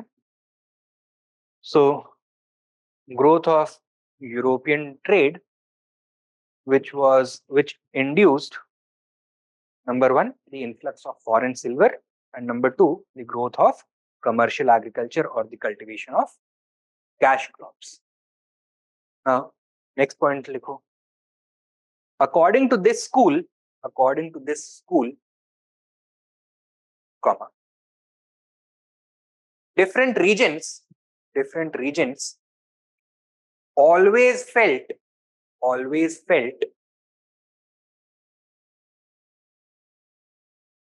resentment towards imperial control. Always felt resentment towards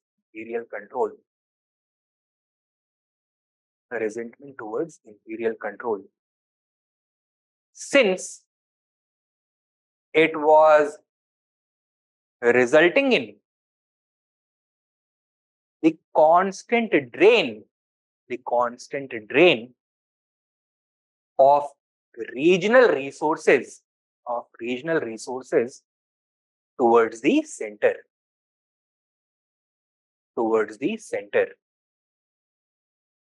Full stop. Sub point likho. In other words, the regional elite always desired greater autonomy. Full stop. Next point likho. Till now, comma, these regions lacked the economic self-sufficiency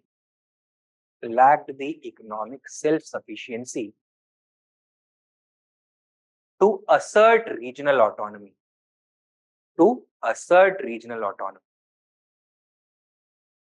Stop. But as they became economically self-sufficient,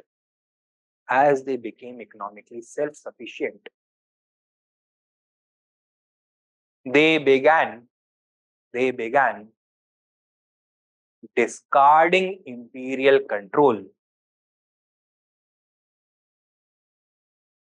resulting in the disintegration of the Mughal Empire. Resulting in the disintegration of the Mughal Empire. Okay?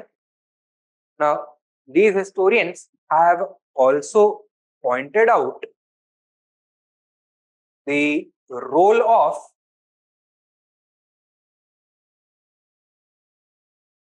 European companies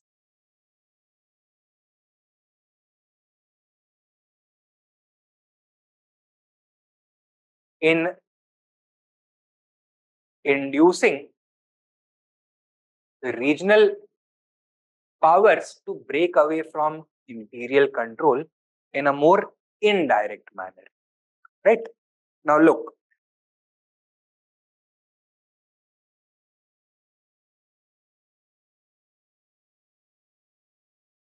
at the regional level, there were two kinds of elites. The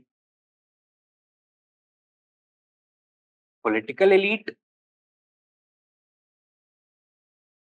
and the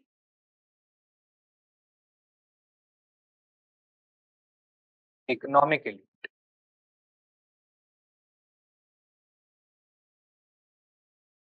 Right?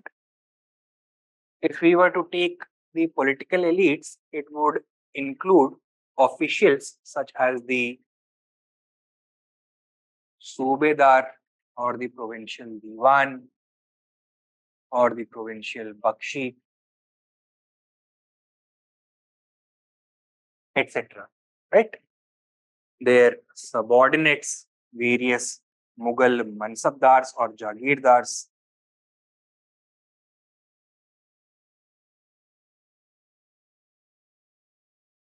etc. Right? So these would constitute the political elite. And the economic elite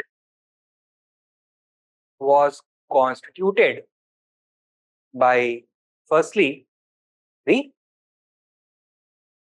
large landowners or the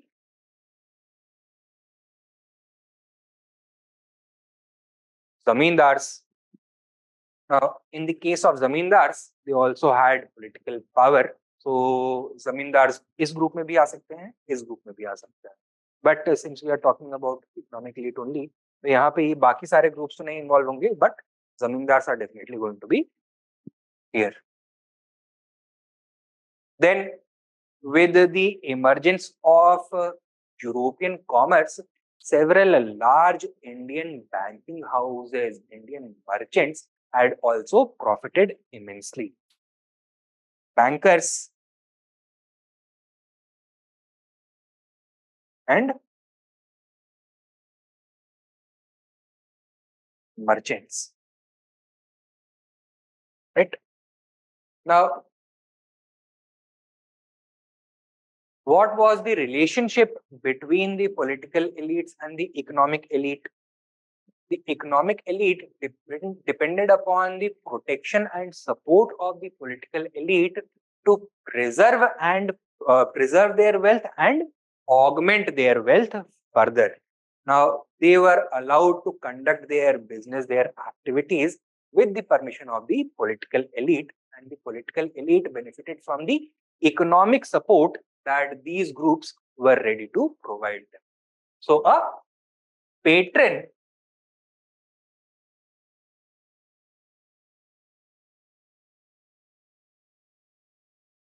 client relationship had emerged between the regional political elite and the regional economic elite. Now, with the growth of European commerce, the interests of the economic elite at the regional level became interlinked with the interests of the European trading companies.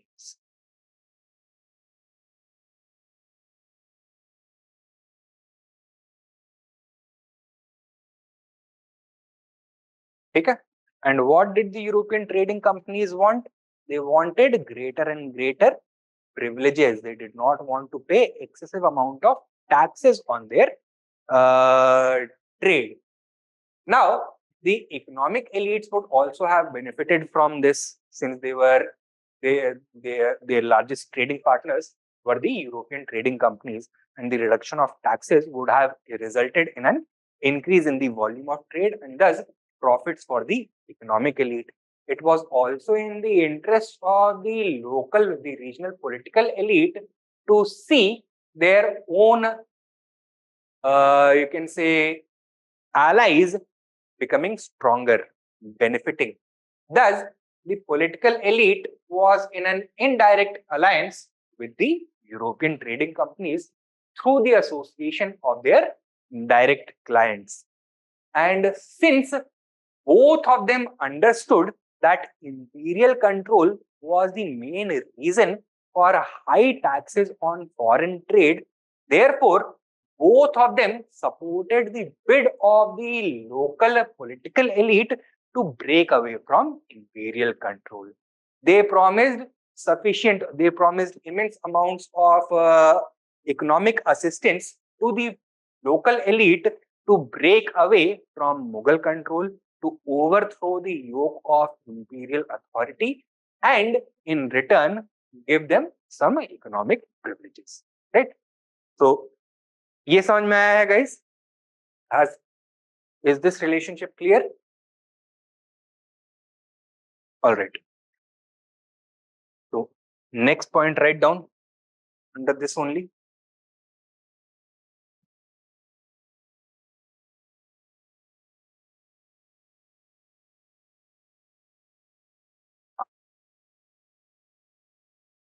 Further, comma, the growth of European trade in these regions,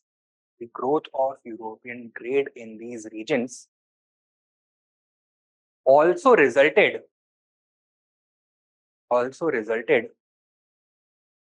in the rising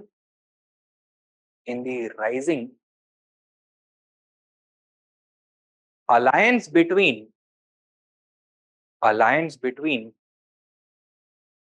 the regional political elite and the European companies who desired lower tariffs and greater freedoms. Lower tariffs and greater freedoms. Full stop. The former were encouraged by these companies to break away from imperial control. So, this is the region-centric approach. Next subheading you can give other factors. Number 3, other factors. Write down. Apart from these two approaches, comma, certain other factors may also be highlighted.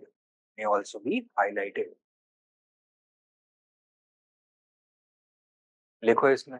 Number 1, technological backwardness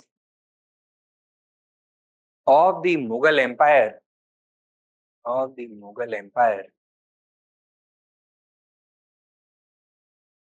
with respect to the European powers,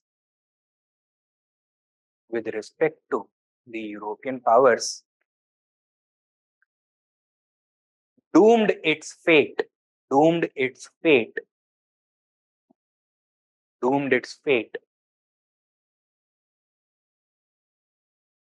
as exhibited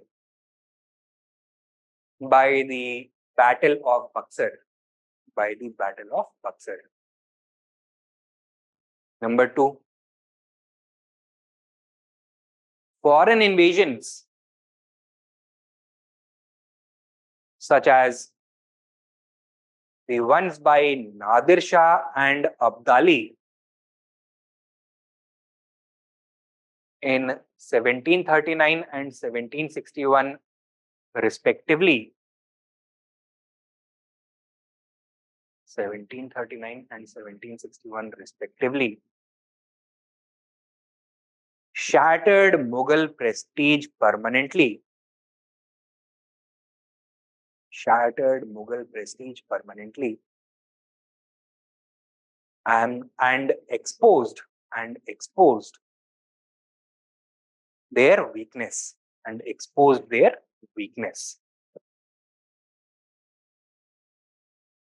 Number 3, the advent of European powers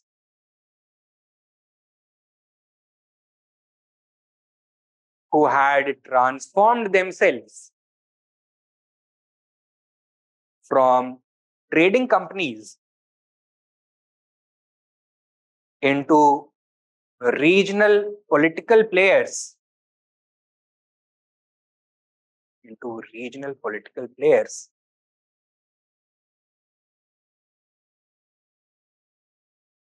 was probably the single biggest direct threat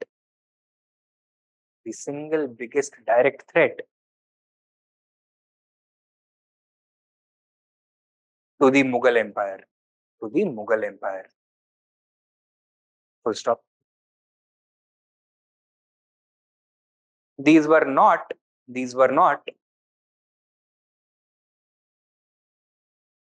simple merchant concerns. Rather,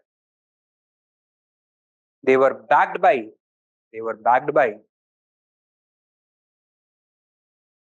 global empires.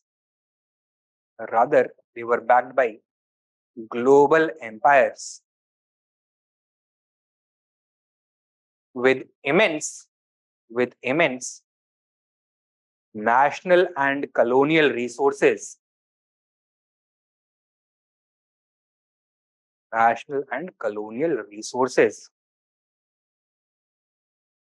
Which they could bring about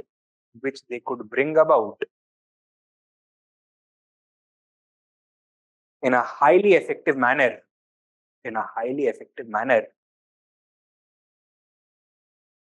to erode Mughal authority. Okay? So these are the other factors involved. And lastly, conclusion. Likho. Based upon this analysis,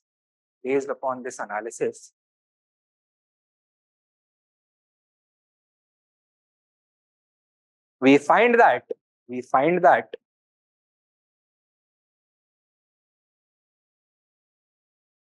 assigning any single factor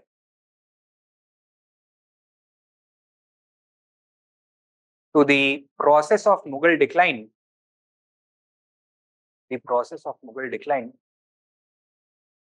would be too simplistic. Full stop.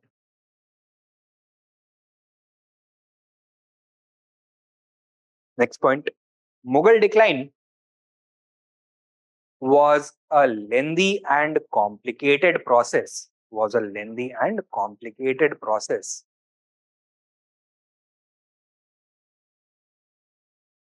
And thus, its decline was brought about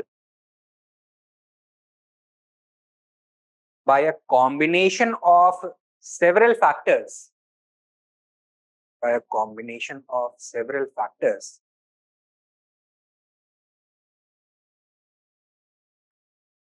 Acting in tandem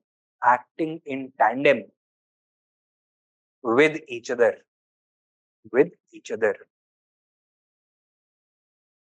Next point. While it is not possible while it is not possible to highlight any singular factor,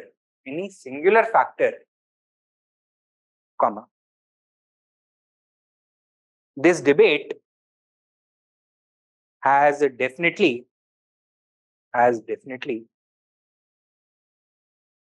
made the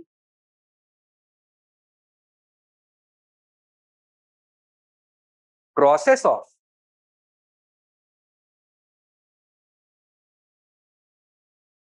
Mughal disintegration much clearer.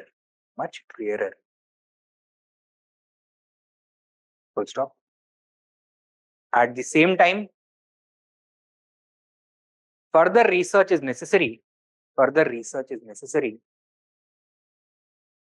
to unravel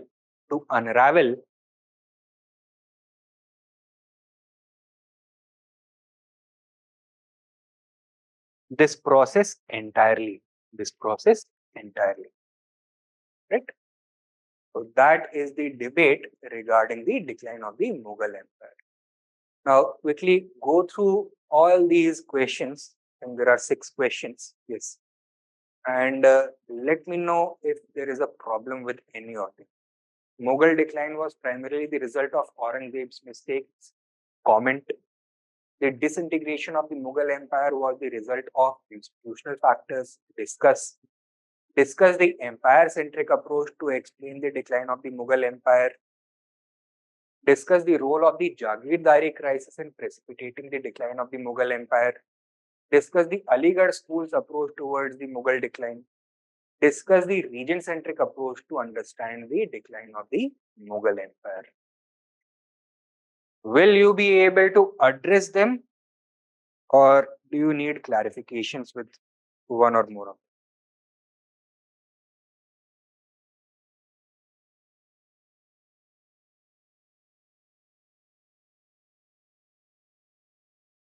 We'll try. Dekho, was primarily the result of Aurangzeb's mistakes. This is the perspective given by Sir Jadunath Sarkar. You have to argue for and against it. For तो आप आसानी से कर लोगे. Against you will have to highlight the perspective of the Aligarh School of Historians. किसी एक personality में इतना potential नहीं होता है that he is able to bring about such a vast change. Rather, the empire was suffering from certain institutional weaknesses which brought about its decline. Right? So that is how you're going to tackle it. Disintegration of the Mughal Empire was the result of institutional factors. This is the Marxist approach. Aligarh school approach towards Mughal decline. Marxist approach. दोनों same question है. Discuss the empire-centric approach. So the 3 approaches: traditional, Marxist, and others that you'll have to expand. Discuss the role of the Jagirdari crisis. So you'll have to expand upon Satish Chandra and Athar Ali's theories. Discuss the region-centric approach. So this is the revisionist approach. For giving this, you'll have to first contextualize it in contrast to the empire-centric approach. That initially, empire-centric approach was dominant in the historiography of the decline of the Mughal Empire. But from the 1980s onwards, revisionist scholars have started to focus upon the region-centric approach. They have adopted the region-centric approach. They have challenged the traditional perspective of crisis in the 18th century. They have rejected the idea that the 18th century was a dark age in Indian history, and they have instead focused upon rising prosperity at the regional level. ठीक है? चलिए then. Thank you for your time. कल मिलते हैं. In tomorrow and day after tomorrow's class, we will deal with the Maratha kingdom. Thank you.